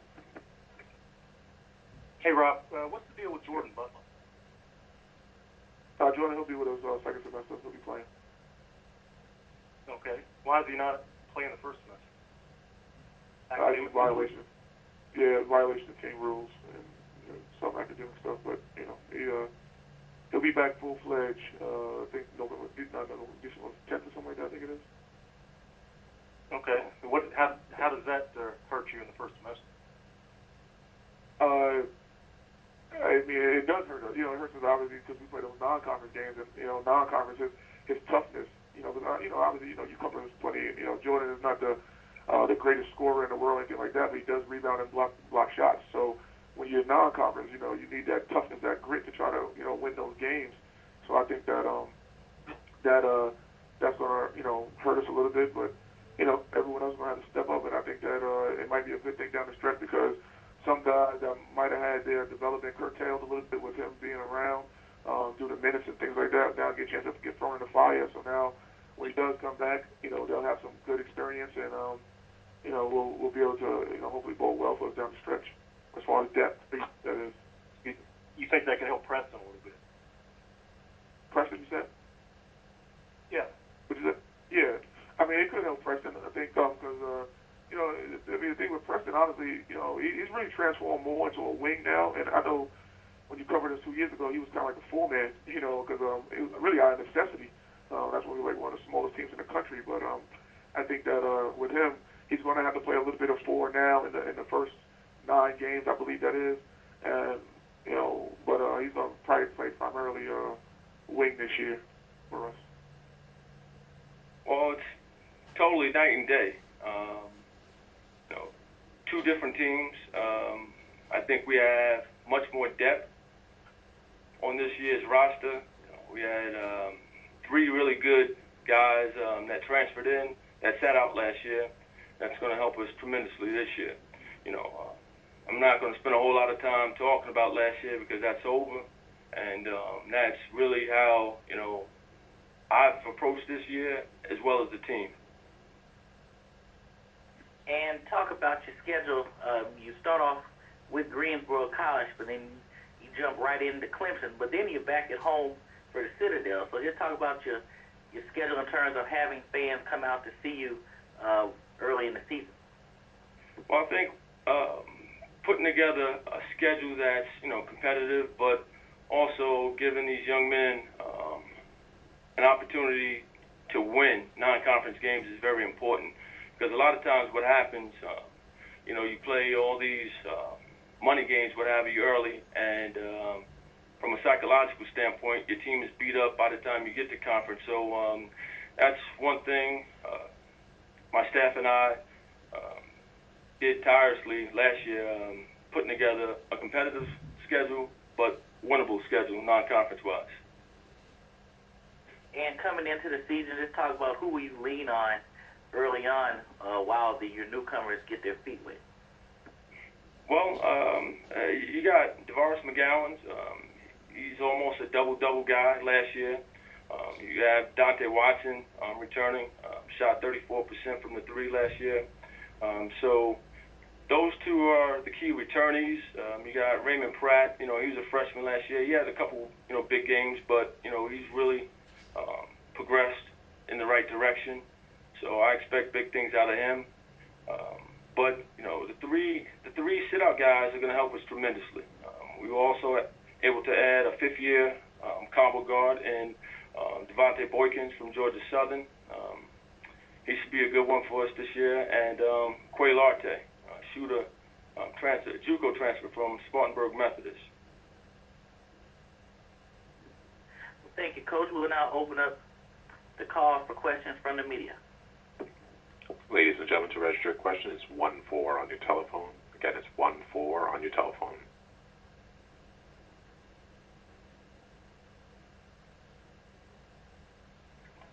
We do have a question from John Title with Hoops HD. Please proceed.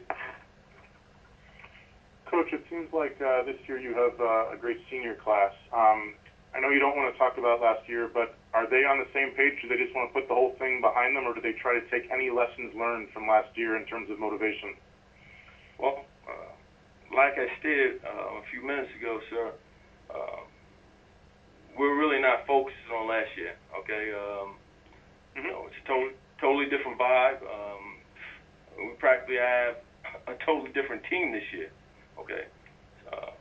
When you start talking about guys on the roster that played significant minutes, okay, it would be DeVaris McGowan, Dante Watson, Raymond Pratt, okay, and Amari Hamilton. But, you know, with the 3 sit-out guys, you know, they played in, you know, big games, you know, at their previous institutions. And with the new guys that we added this year, I mean, no one's thinking about last year.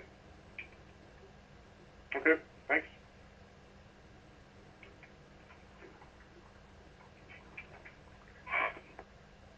There are no further questions.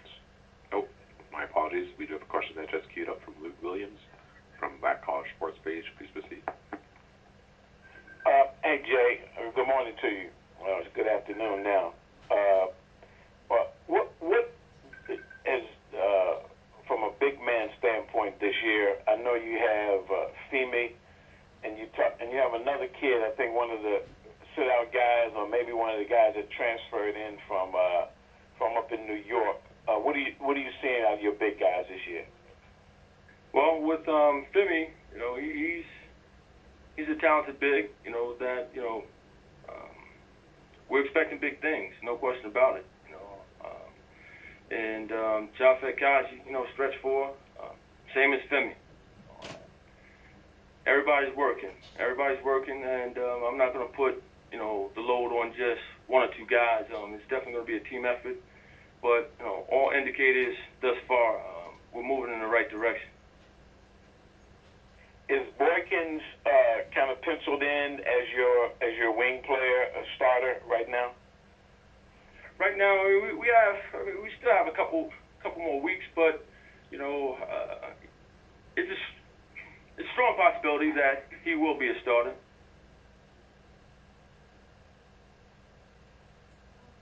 And you mentioned Amari as a guy that comes back. Who is the kid that the other guard? I think he came from the same school up in New York that maybe will play at the point. Talk about his skill set. Well, Aaron Edmeade, okay. Yeah. And he was one of the 3 that sat out.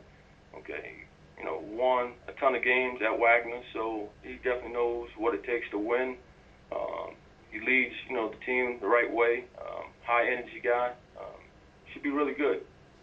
You know, for us, it's business as usual. We're excited. We got some new individuals, and even our returning guys, we're asking them to evolve into different responsibilities as well as roles. So that within itself is going to be, you know, an enduring process that we welcome, we embrace. We're quite familiar with this territory. We know there's going to be some good days and some bad days, and we're just asking our guys right now to just take their mistakes and turn it into strength. And, you know, hopefully by mid-November, we can start gelling as a team. And just talk about the expectations at North Carolina Central in terms of where they were when you played and to how they are now that you're at head coach of a championship program. Well, when I played, the only difference in terms of the expectations was we were in CIAA, and now we're in the MEAC. So when I played, you know, we've had incredible success under Greg Jackson. And right on the heels of me coming in, we had a national championship. So I think, you know, in my 4 years playing, we've won Southern Division titles, went to the Final Four, South Atlantic Region Championship, 420-win season. So, you know, it was quite impressive. But I guess the standard is still the standard, and that's one thing that we tell our guys. You know, the reality is, regardless of how you try to cut it, regardless of what people say, you know, the standard is the standard around here. You know, we've had the opportunity to have some really good basketball players within our program ever since the transition to Division I, and you know, they set the bar extremely high. So the last thing I'm going to do as a coach is lower that bar. You know, so I'm asking all the newcomers to ascend to that level that was set prior to them, and honor those that came before them, and leave a legacy for those behind. So we understand what the standard is, and we're not going to downplay it in this championships, and people expect that, and there's nothing wrong with that. And talk about your schedule. It's a good mix of teams, high major, then you have a lot of games, mid-major games, and several of them will be in Durham. So just talk about the schedule you set forth this season. I have to Google right now as we speak, because I don't even know the schedule. All I know is we practice today at 4 o'clock. You know, I'm a one-day-at-a-time guy. I try not to look too far ahead. I'm pulling it up right now, however. So I see we go to Illinois, Chicago, and Evansville, and Tennessee Martin. That's the event tournament, and those are some extremely tough teams. There's some high mid-major basketball teams that's really going to test where we are as a team, and test our intestinal fortitude, and so on and so forth. Obviously, we play Southern, who's always a top contender within the SWAC, and Marshall, we love playing them because they create a fanatic pace and a different style. And obviously, Brad Underwood is at Illinois and Southeast Missouri State. They even had a big run last year. We got George Mason in Grand Canyon for money games, and you know, we return McNeese State before we start conference play. So, needless to say, another yet competitive non-conference schedule, and you know, we wouldn't ask for anything less. Thank you, Coach. We'll now open up the call for questions from the media. As a reminder, to register a question, it's 1-4 on your telephone. Again, it's 1-4. Our first question comes on of Luke Williams with Black College Sports Page. Please proceed. Good afternoon, LeVelle. How are you, man? I'm good. How you doing? I'm doing fine. Hey, Coach, you've had seasons where you've had very experienced players, and you've had seasons where you kind of have to bring folks along and teach them your system. I would assume with only returning Pablo Rivas as a guy that played a lot of minutes last year, this is one of those years where you will be kind of instilling your way, and guys that may not be familiar with that. Would that be true in your opinion? Yeah, it's 1,000% true. You know, the reality is, regardless of where they come from, whether it's their respective high schools or junior colleges or, you know, previous D1 institutions, we do things a certain way here, and they got to kind of detox what they've done previously and do it the North Carolina Central way. And that's not something that can really be accomplished in 1 or 2 months, if I'm being completely honest with you. I mean, you guys are familiar with how we play. We like to do things a certain way, both on the offense and defensive ends of the floor. And that's a process. That takes time. It's not as complex, but it requires a lot of reps. And, you know, and along the way, they're also receiving their welcome to D1 transition as well. So, you know, it can become somewhat complex for them, you know, especially in this particular time. But it's still October. We still have nothing but time. And they have to stay committed to the process. And I always tell them around January is when it starts to click, you know, on both ends of the floor. So right now, our toughness are going to have to keep us in basketball games and get us out of some basketball games until we all acting on one accord. Can you talk about who are some of the guys? I mean, what I know, and I think most of the guys who've seen you know about Pablo. I'm sure you'll be looking for him to kind of be a leader because he's a veteran. But who are some of the guys so far that have kind of impressed you that you think will be able to seriously contribute this time? You know what? They're all impressive in their own way in terms of what we're asking them to do. You know, obviously we recruited them, so the ability is already there, and we knew that. So we're definitely not surprised by their individual ability or talent level that they display on a day-to-day basis. But it's just a matter of having it consistent. And, so their talent level, they're all impressive, from Rashawn Davis, in the post, and Zakari Douglas, and Larry McKnight, and Brandon Goldsmith, and Austin Jones at the point. Even my freshman, Jordan Perkins, who's from Greensboro today, he probably won 100 games in his high school career. So he's walking around here like this is his team. He has that type of swag behind him. And we got another young man from the DMV area, Reggie Gardner, who went to Damascus.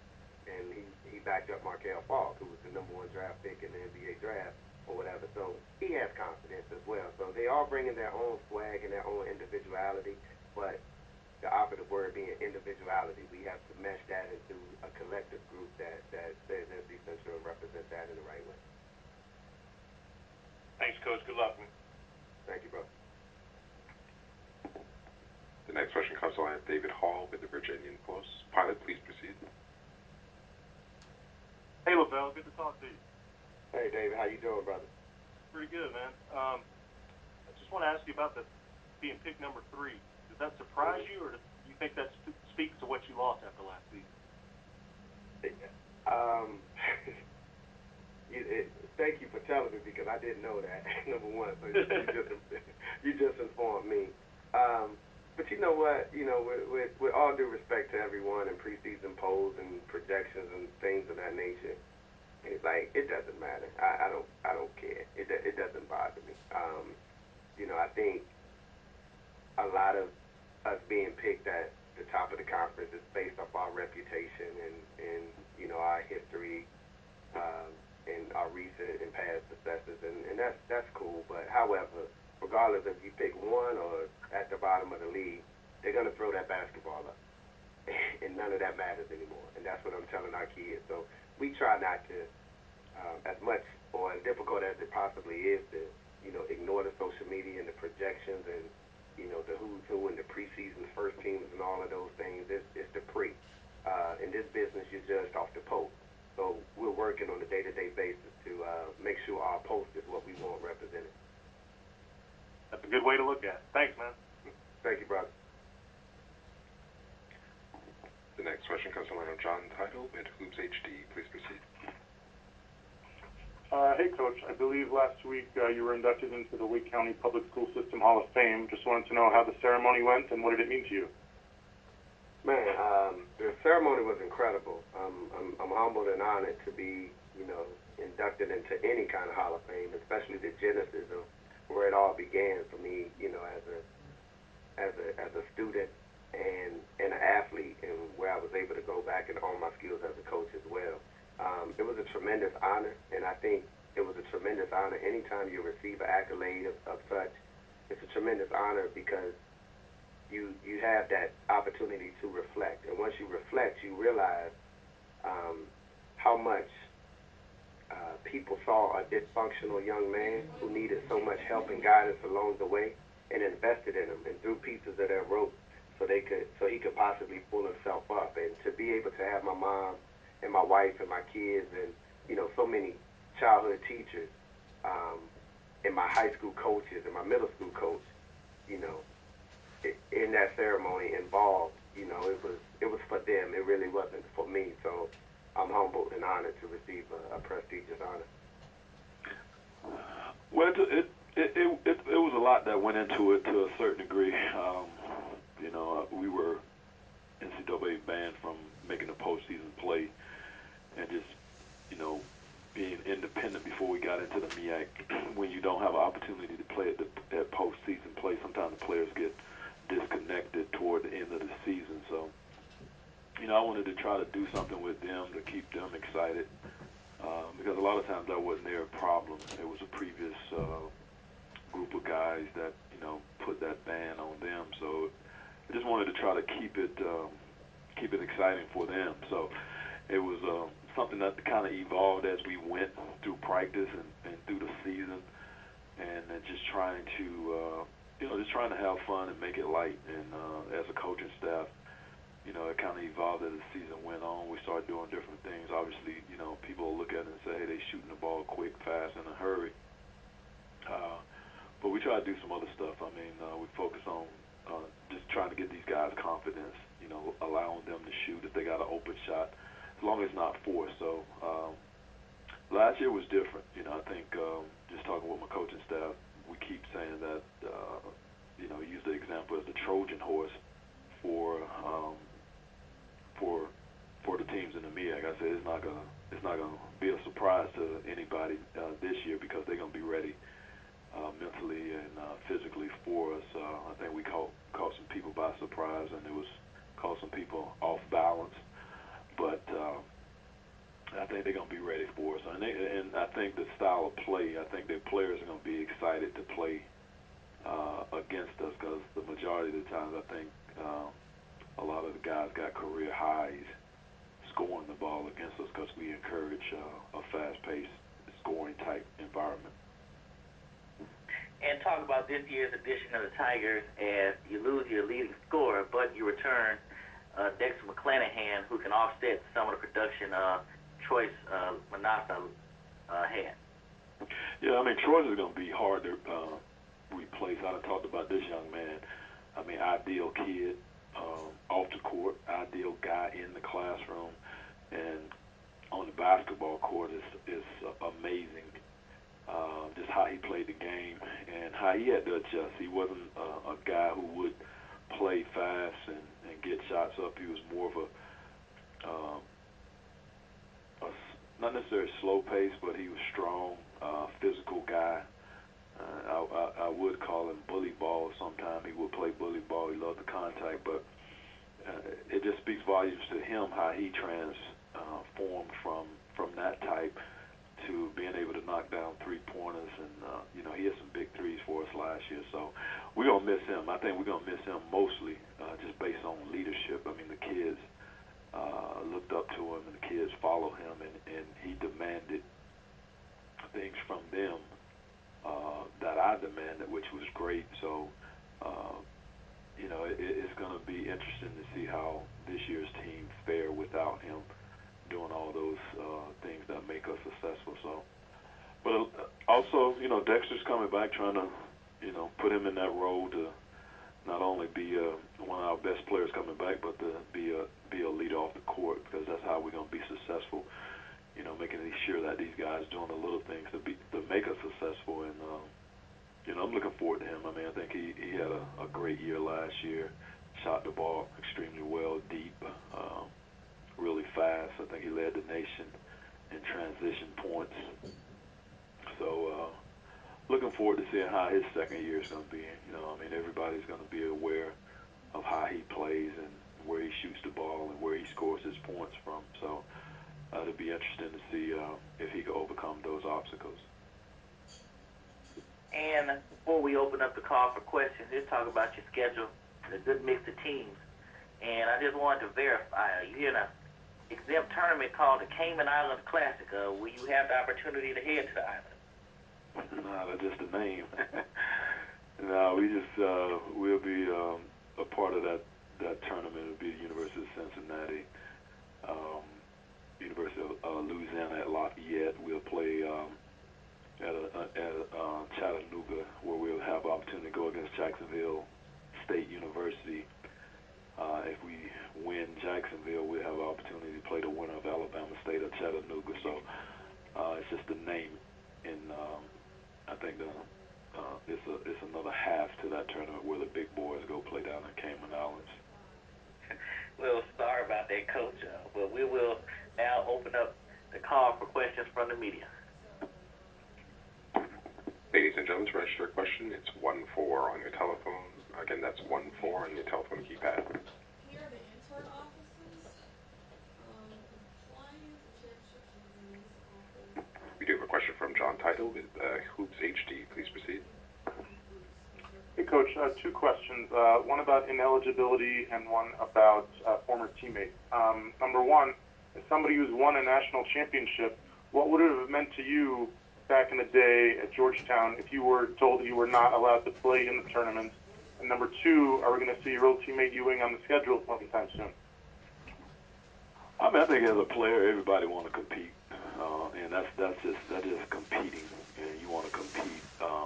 everybody want to play, and then you want to compete at that one game, 2 games, 3 games, and then you want to compete to try to get to the tournament. So, I mean, it's disappointing, and that's one of the things that, why we changed our system from a defensive nose and just hard-nosed defense to allowing those guys to get out there and play the game at a fast pace. If they got open shots, they could take open shots. They could, work on shots. So, I was encouraging guys. I said, hey, I'm not going to hold you back from trying to get 30. If you could get 30, it ain't got to be selfishly. But if you hit open shots, and I think we led the nation in possessions, so we just got to be a little bit more efficient with those possessions. So, and I tell my players now, hey, get those shots up. So, from a competitive standpoint, it would have been extremely disappointing if I wouldn't have the opportunity to compete for postseason. But, fortunately, we did what we had to do this year, and the guys were going to have the opportunity to compete for that postseason opportunity. To put my main man on the schedule, I don't know. I'll try to get him down here. But he understands the task ahead of him. He has got to make that transition. So he does have some of my fellow MEAC coaches on the roster this year. So we kind of talked about it a little bit, but I take it as a compliment that he didn't put me on the schedule this year. Preseason, our fall has been really interesting for us. This is one of the a transition year for us. Let me phrase it that way. And the reason I say that is we graduated a whole lot of points in Ed Stevens and EJEs and Greg Mortimer. Did the calculation. It's about 3,000 points that have graduated from our program from last year. So we've spent the fall trying to find someone or a couple of people that can step in and fill the void and really putting the ball in the hole on a consistent basis. And we're getting closer, but I still need about another 2.5 weeks in order to fine-tune this thing for us to be ready to go on the 10th. And since you've been at South Carolina State, your team has a reputation for playing hard-nosed basketball and being in the mix. Just talk about last year, or if y'all even brought it up, how close you were to really impacting the tournament as you had Norfolk State on the ropes. Well, it seems like every year that we played Norfolk State in the tournament, it ends up being a classic. If we were Duke in North Carolina, it would be an instant classic and be replayed on ESPN 3 or 4 times right after the contest is over with. But last year we were really talented and we could score the basketball. And, anytime you got guys that can score it and you don't have to draw it up, they just have that natural ability. You always have a chance. This year we are focused more on the defensive end. We want to improve defensively, both in field goal percentage defense and our defensive rebounding. I thought that was 2 categories that we really had to attack this coming season, and that's been our focus during our fall conditioning and in preparation for the upcoming year. And, Coach, talk about your schedule. Starts off right off the gate at Wisconsin and Boston College, and then you go to Yale and UCLA. I'm not going to, put you down any further, but just talk about starting off, especially with this type of team you have. What do you think will pose for them in terms of a challenge? Well, it's going to pose a challenge. Anytime you open up your season in Madison, Wisconsin, against the Badgers, I believe they were in the Elite 8 last year, and then you go from Big Ten to the ACC to the Ivy League and to the Pac-12. I don't really need to harp on that. It's going to be tough. We're used to playing a very tough schedule here at South Carolina State for several different reasons, but we try to celebrate that schedule. Our student athletes, they come to South Carolina State, they're going to play on national TV. You're going to play against the best of the best. We're going to fly all around the country. We're going to make sure that we enjoy it. While we have that experience, we're going to have a good time. I'm not the type of coach that we're going to be tight and we're going to sit in a hotel for 2 days.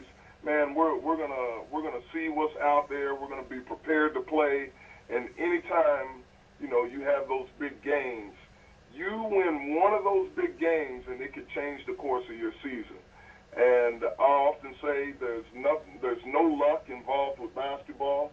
It's when preparation meets opportunity, and those are great opportunities not only for our basketball program, for our university. So we're going to be prepared, and it's not going to be lack of effort if we come up short. Well, Coach, if that's similar to your pregame speeches, I'm fired up also for this year. Hey, you ready to play? Yeah, I got to tell myself that every day. Well, Coach, before we move on to questions from the media, you do have, I don't want to make it seem like your schedule is doom and gloom. You have several home games, and especially several of them are against fellow Division I teams. They talk about having quality teams come to your place. Yeah, this year I was talking to a colleague of mine, and this year it's funny how this works on the college level. When people think that you're down, they want to play you. The last couple of years we couldn't get home games because, you know, we had a very talented, well-known roster. You know, but this past spring, man, my phone was ringing off the hook. And in that, we ended up getting some in-state games that we hadn't been able to play the last couple of years. You know, we have Charleston Southern that is coming to play us here in Orangeburg. We also go to College of Charleston. We go to Winthrop this year. We go to Presbyterian. We go to Furman University. So it seems like every school in the state of South Carolina wanted to play us. And hopefully they're going to be pleasantly surprised with what we have. Really, really proud of the work my assistant coaches have done in going out and recruiting student athletes that can come in and replace E.J. Eves and Greg Mortimer and Ed Stevens. We've done an outstanding job in, you know, reloading. I wouldn't say rebuilding, but reloading or firepower. And I just look forward to the opportunity.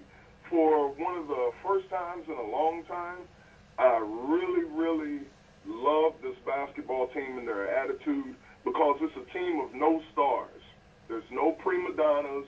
Everybody, we need every man on the roster in order to go out and win a basketball game, and they have taken on that attitude this fall. Well, thank you, Coach. We'll now open up the call for questions from the media. Again, to register a question, it's 1-4 on your telephone. Again, it's 1-4 on your telephone keypad.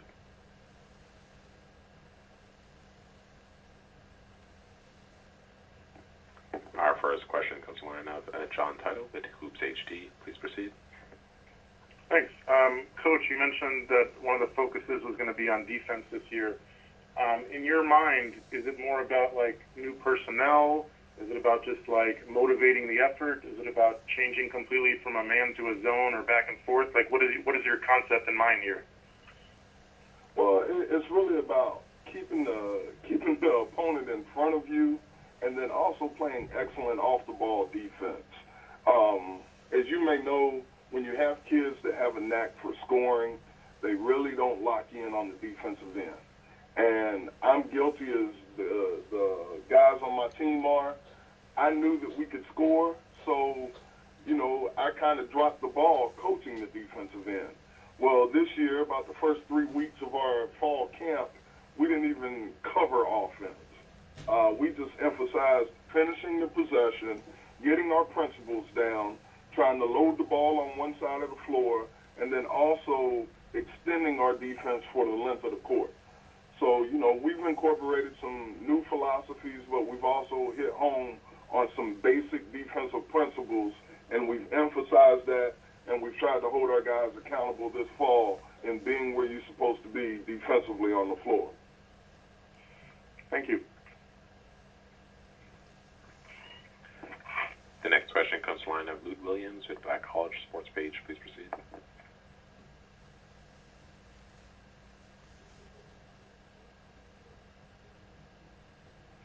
Sorry, I had my phone muted. Coach Garvin, good afternoon. Good afternoon, Luke. Losing Ed Stevens, what kind of a blow was that, or was that something that you anticipated?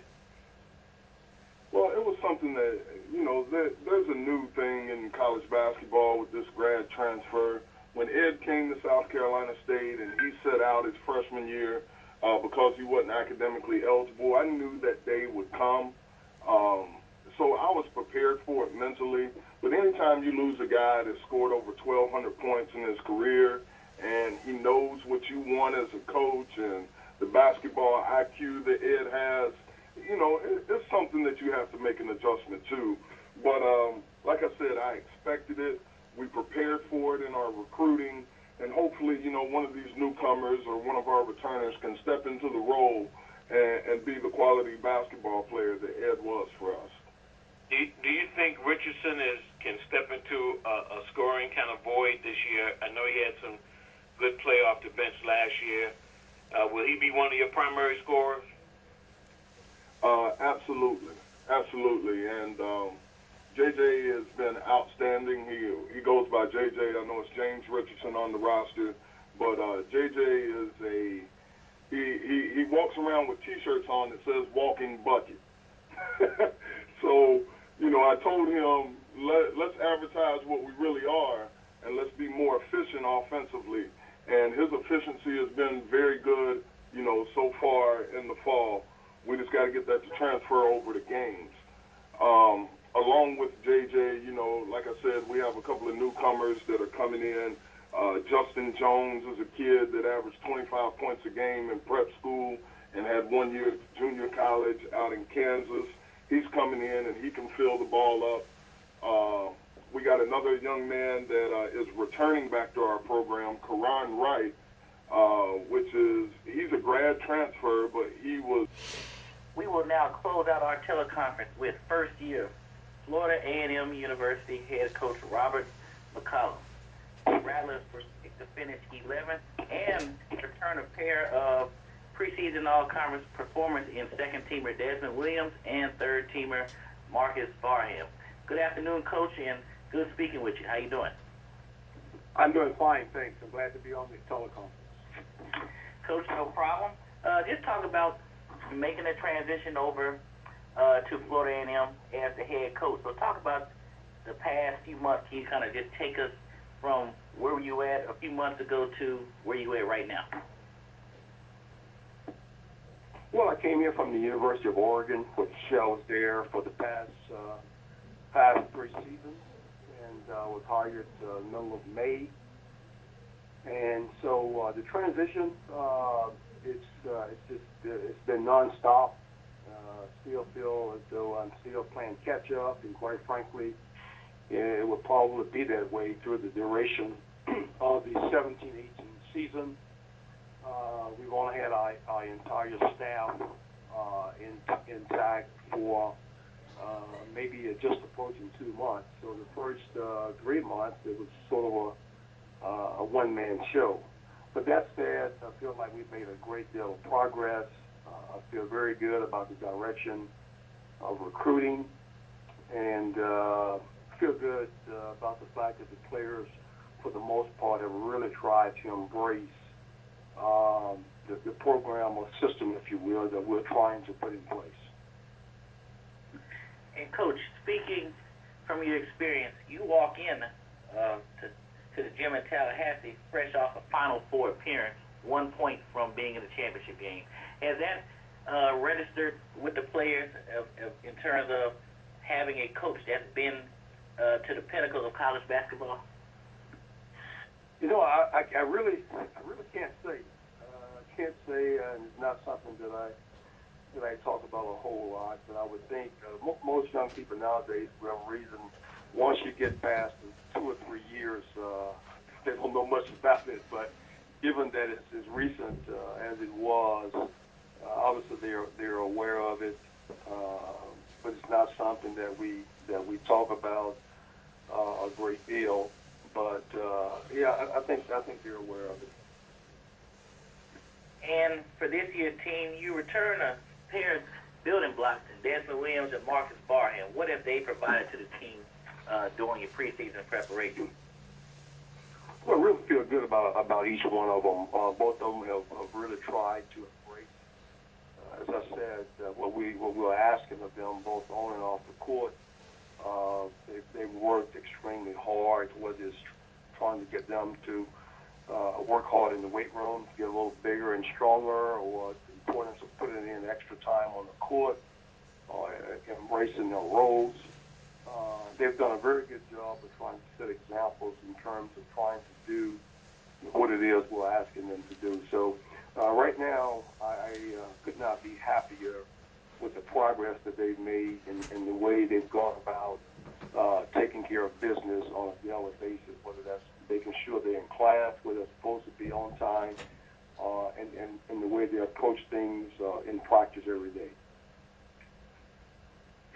And before we open up the call for questions, just talk about the team in general. Is anyone that you didn't expect to stand out been impressive during preseason?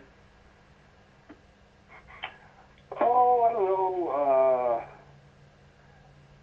We added a 6'7" young man, Giovanni Harrell. We added him mid-August, and we added a 7-footer. Isaiah Martin, and Isaiah is a player. He's a finesse player. He's obviously got to get bigger and stronger, and he didn't benefit from being here in the summer to take part in the all-season program.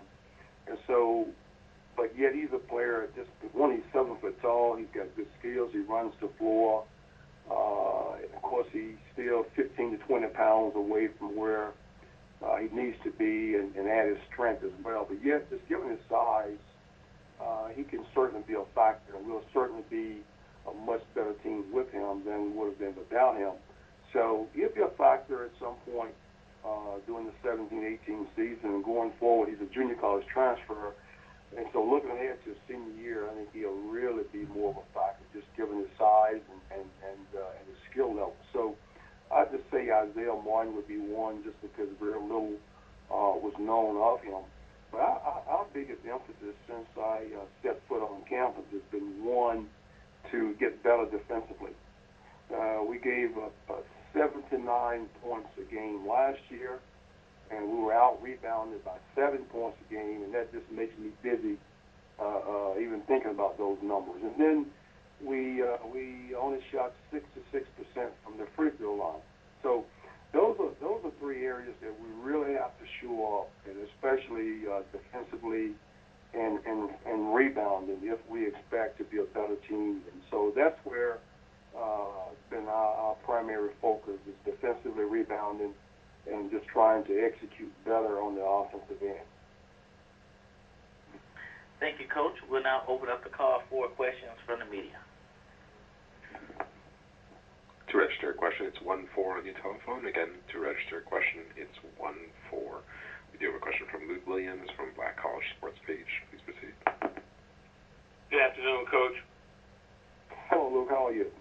Doing fine. How does this job and taking this job differ from your previous head coaching stops, or maybe even some of your other assistant coaches' job? I think this is your is this your first time on the so-called black college circuit, and how does it differ from what you've done and experienced before?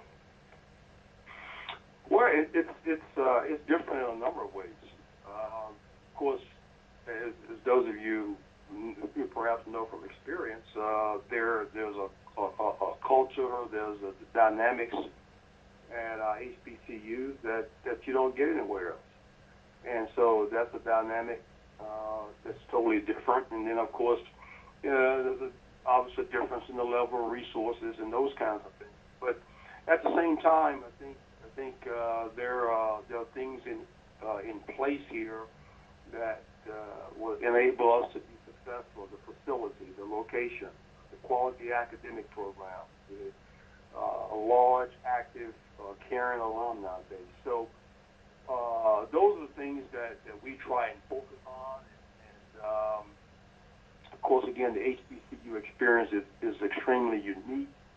And so it's one that I take the approach we're trying to focus on the fact that the different doesn't necessarily have to mean less. And so that's the approach that we've taken. And so being as realistic as we possibly can, I like to think that I brought a lot of experiences with me from other programs, whether I was assistant coach or head coach or whatever. On the court, our aims, our goals are still the same. The way we approach academics is still the same. The way we want to be active in the community and look at the total picture. All of those things are the same. And so I think I'd be cheating our guys if I took any different or any lesser approach because we're at an HBCU. So, you know, our approach, or our theme, if you will, is think big. That's our message. That's our slogan in everything we do. Think big, act big, believe big, and that's the approach that we're taking. And you know, some of the things we want to put in place perhaps may take a little bit longer than they would take at other places, but yet I'm confident that we'll have a realistic chance to get there. Coach, what is the APR situation? I know that has affected guys transferring out of FAM before this year. What is the APR situation that you're facing now, and how much of that was emphasized in the whole interview process in terms of you being selected for the job? Well, it came up, and obviously our team participated in postseason in the MEAC conference tournament this past spring, and so while we actually had I think three or four players to leave after I was hired. Of course, 2 or 3 of them were academically ineligible, and so I don't know exactly how that will pan out. One of them who transferred with above a 2.6 GPA. I think we'll be fine there. We have 4 seniors on this year's team, and each of them is on track to actually graduate this spring without having to go to summer school. So that said, we'll be able to take part in the MEAC tournament this year should we qualify, which I anticipate we will. And then going forward, if 4 seniors all take care of business right now, we like to think that the APR issues would be a thing of the past and something that we've moved beyond. Thanks, Coach. Good luck. Thank you. The next question comes to the line of John Title with Hoops HD. Please proceed. Thanks. Coach, 2 questions about the schedule. You play Texas in November. Are you going to get any scouting reports from your old boss, Coach Kruger? And number 2, you play Savannah State in January. What kind of reaction do you expect from Coach Broadnax after your Ducks beat him by 69 last year? Well, you know, it's interesting that each year is sort of a year in and of itself. 2 years ago, we played them as well, and I think it was a 20-point win and not a 60-point win. In fairness to Coach Broadnax, I think one of his better players did not show up when we played them. What's interesting to note, 1 week after that large win by us, he came back out to Oregon and won at Oregon State. And so sometimes those things get lost in the process. Horace and I have a great relationship. I've known him for quite some time, and he and I actually worked together for a year at the University of Florida. I remember taking his name to Coach Kruger and strongly recommended that he hire him. And so at that time, his position was called restricted earnings coach or part-time assistant. So he was on our staff during the 94-95 season, a team which advanced to the NCAA tournament. He and I have stayed in touch over the years.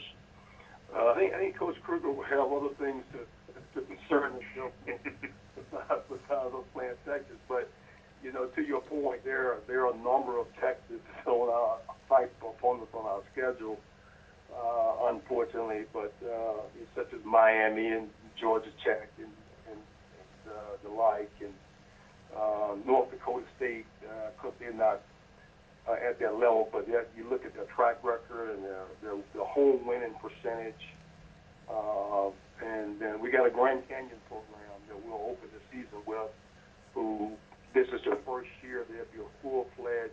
They've been Division I for the past, 5, 6, 7 years, but yet they haven't been eligible for the WAC postseason tournament. Now all of that's behind them.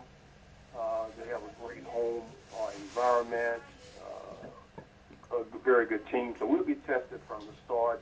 Schedule is a whole lot tougher than it was last year, tougher than I like for it to be, but yet we'll deal with it one game at a time and try and play the hand that we're dealt as well as we can.